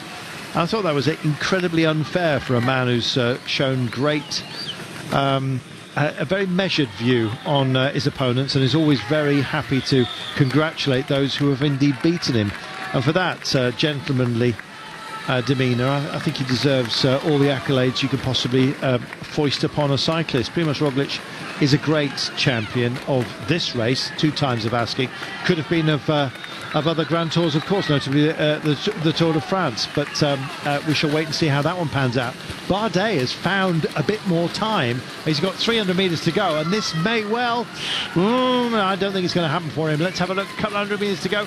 8:38, just about to go red, so I think that was a misreading. So there we are. The clock has already gone red upon him, and there it is. That's more like it. He hasn't lost 8 and 10 seconds in that short distance. So Bardet finishes 10th for now. but I think that's going to be a bubble that's likely to be burst if he is sitting on the bubble of 10th place.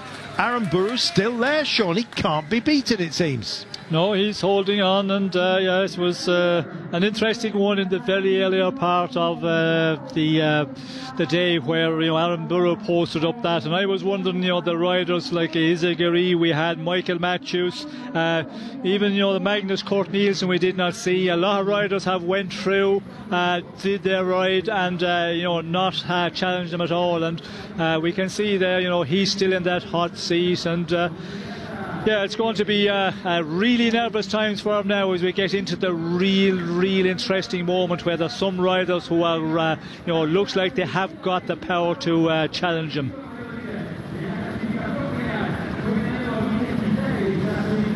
Aaron Burrow still sits top of the standings. Apologies if we were misguided by some rogue timings out there, but right now we are settling in to wonder if Aaron Burrow, as the sun starts to set as well, whether this is going to be a man in red with a very big grin. He's already smiling, Sean. Has he got every right to be happy?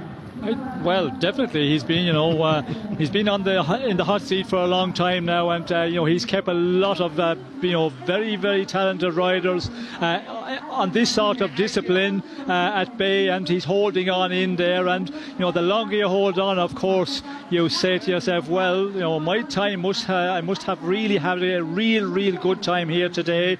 But he's also thinking and looking at the riders that still have to come off this start ramp, and the man we have in our picture here, Primož Roglič, we know the way he can time trial, he can just do it all, and it's going to be a concern all the way for Aaron Burrow in this hot seat.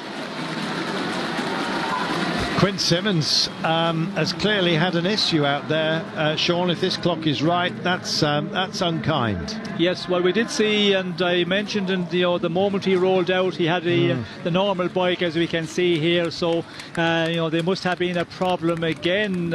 We see with other riders also during the time trial here this evening that riding with the normal bike, and of course when you have to do that, there had to be a problem, and you're not going to be anywhere on a normal road bike in a time trial like this, against the company you're up against.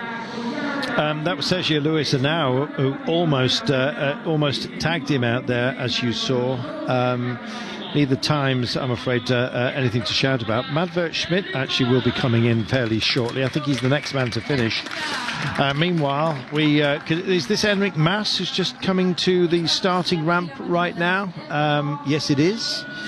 Enric Mas, again, somebody who's had his moments so far this year.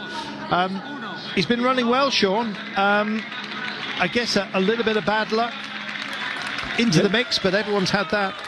Yes, well, I think Mas is one of the favourites here, and he's been up there on the podium in the Vuelta in the past, and he's riding quite well this season.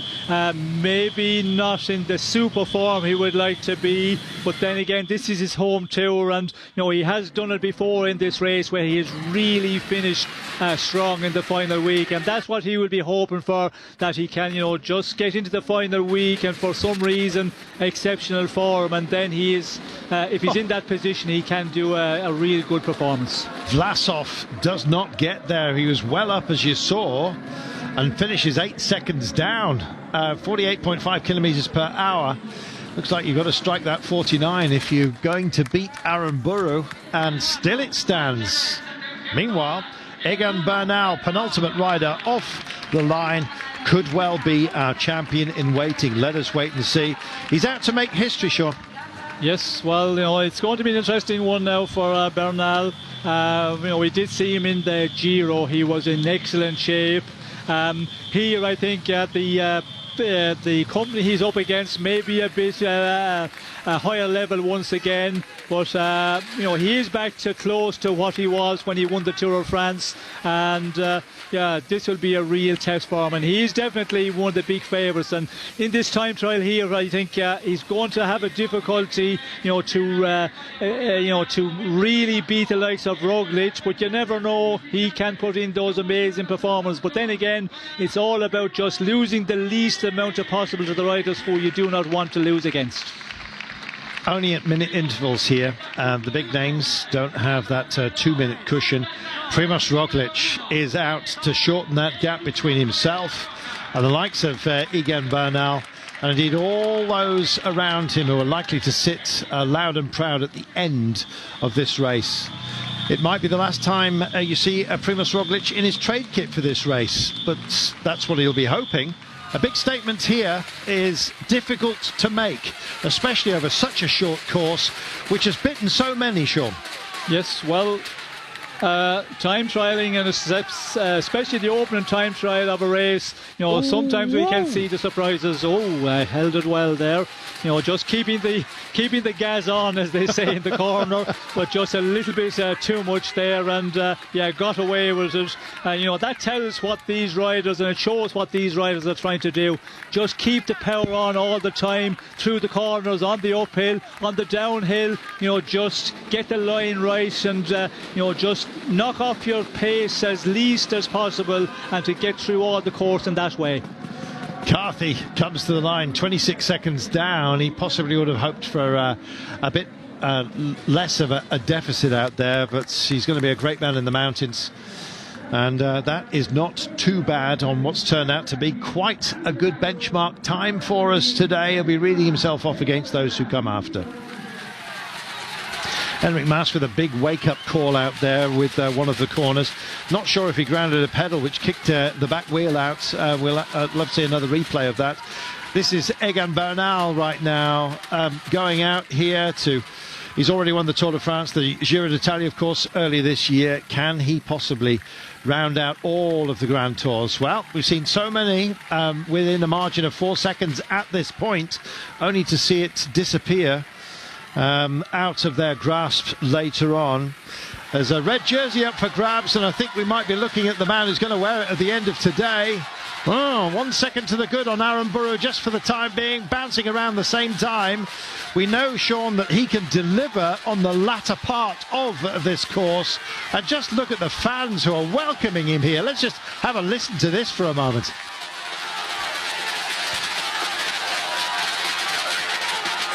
Do you know what, Sean? I think they're challenging the microphone here as Roglic challenges all and sundry.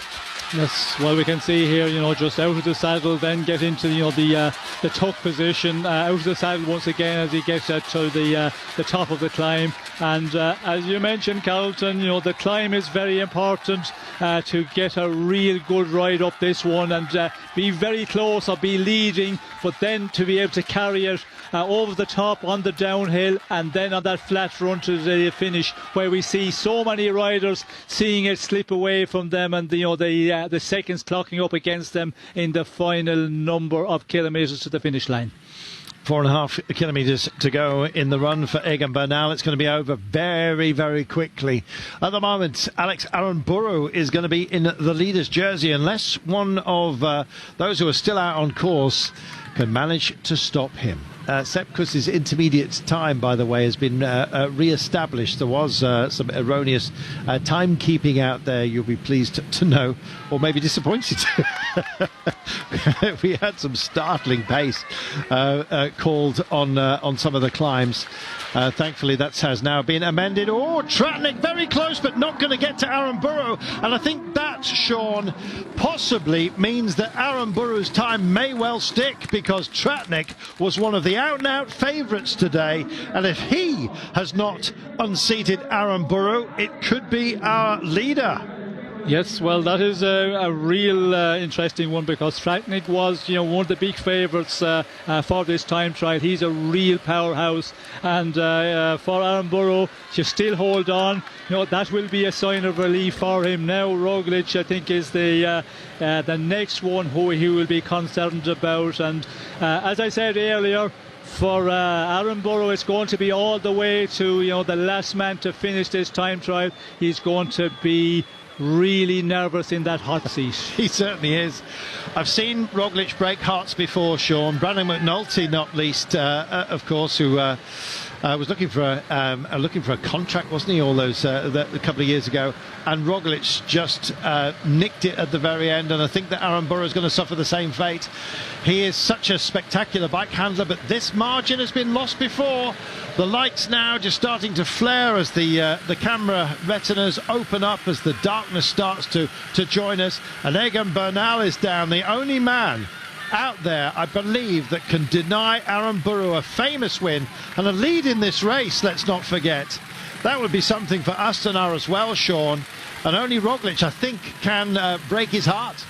Yes, well, as you say, Carlton, it looks like Roglic is the only one out on course here. Otherwise, it will be a surprise if we see some of the ones, still to come over the finish line. And yeah, for Astana, it will be a big one if Aaron Burrow can hold on. And of course, yeah, he's leaving the team next year. I think he's quoted or mentioned to be going to this team, Movistar. That's another good finish. Cherney, yes. 4 seconds down, but 4th place. And look at that, not happy as well. Gosh, the time trial champions, Cherney, the Czech national time trial champion as well. No disrespect to him, but once Traknik failed in his mission, I almost disregarded, foolishly, Cherney as well. Mas has had a big wake-up out there. He had a very sketchy moment. I don't think it's going to be him, but you never know how things have panned out in the latter part of the run. But I think his warning, Sean, has probably been heeded in the latter part of the run. He'll just keep it sensible, Mas. Not going to be red for him today, I wouldn't have thought. It's going to be an interesting one. We can see, it's still slipping away from him, and it's just in those final 3 kilometres, that's where everybody seems to be suffering majorly. As you can see, Roglic here, just green for him, 4 seconds, but again, he's at a point, 1.8 to go. This is the real test now of the power, and the man you would expect to be really able to put it on here would be Roglic, and we will see in the next number of seconds. I guess, Sean, it comes down to how many risks he wants to take on a very technical finish, and I think that's paid to a lot of times very, very late on. You don't want to throw it all away on a silly hairpin on the run for home.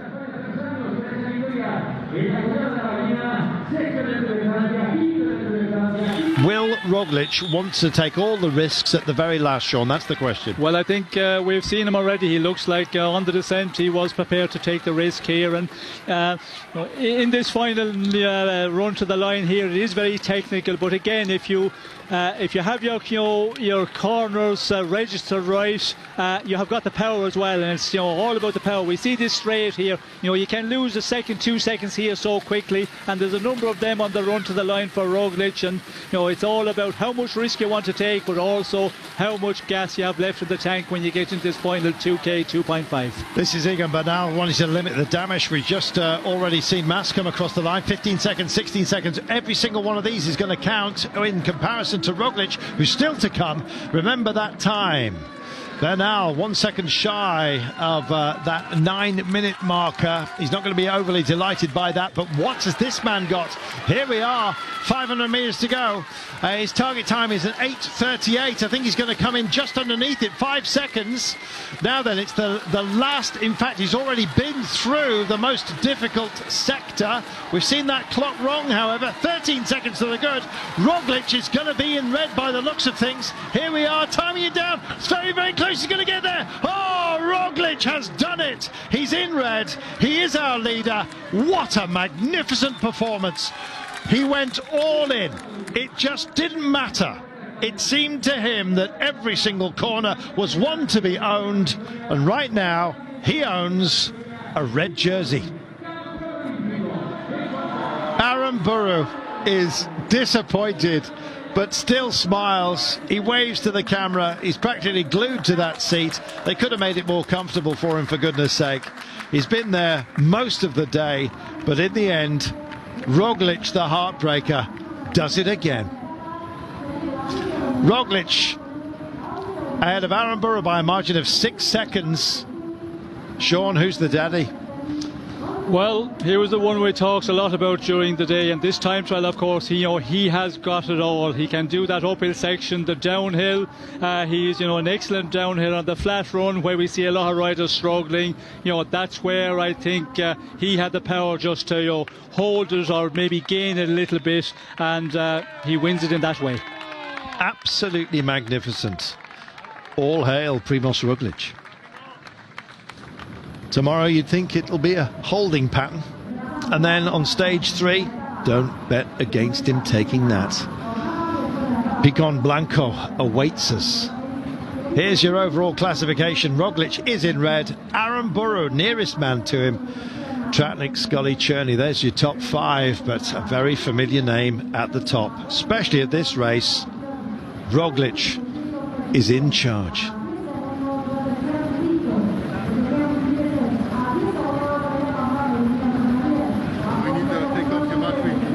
Sean, how good was that? Well, what a performance again by Primož Roglič, and we see of recent Olympic time trial how powerful he was there. He's carrying it all the way. Superb. Every single inch of the course belonged to him, and so he leads. He doesn't lead the mountains jersey, by the way. And the young rider is Baggioli. Spectacular. Sepp Kuss, the man who came to the top of the climb in that to get that split, and indeed gets himself a polka dot jersey. So it's a very good day for Jumbo-Visma. Thanks to Sean, thanks to Magnus. You'll be hearing a lot more from them, of course, from the sofa on GCN and elsewhere. For now, we're going to dwell on what has been an amazing day. Let's hear from Jumbo-Visma, and indeed their thoughts on what's been a spectacular result for them. So now we're joined by the winning DS of Jumbo-Visma, Grisha Niemann. The winning DS is always right. How do you feel, Grisha? Yeah, it was very nice. TT, very good performance, and not only by Primož, also by Sepp Kuss, for example. I think also as a team we did really well, and of course the riders have to do it. We're just behind and tell them where the corners are, but it's always a bit of teamwork, and I think we can be proud of all of us. The staff preparing a lot of ice for today. It was super hot, and everything worked out perfectly. We choose to have Primož as late starter because it's a bit cooler now, and it worked out, so nice. He looked so happy and relieved, Primož Roglič. How did he came into this time trial? Was the pressure really on?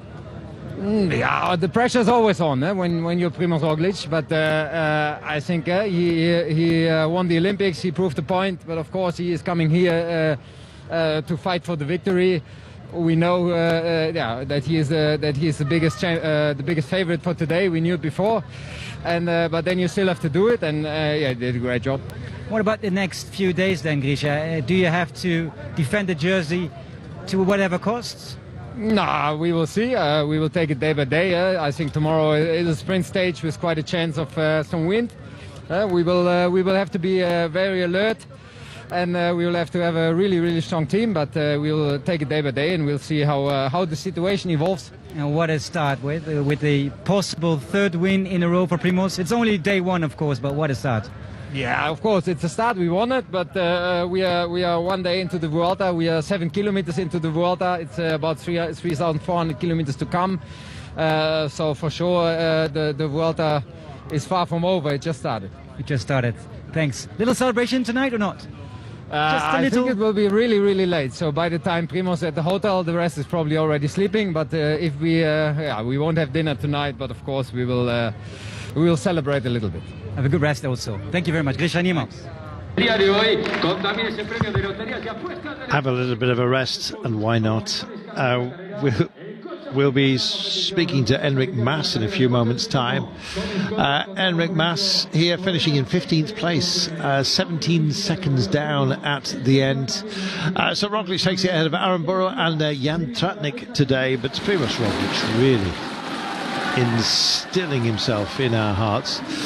Here is Enric Mas. Had a shaky moment out there, to say the least. Finished 15th in the end. Only 12 seconds down. He'll still very much think of himself as part of proceedings, however.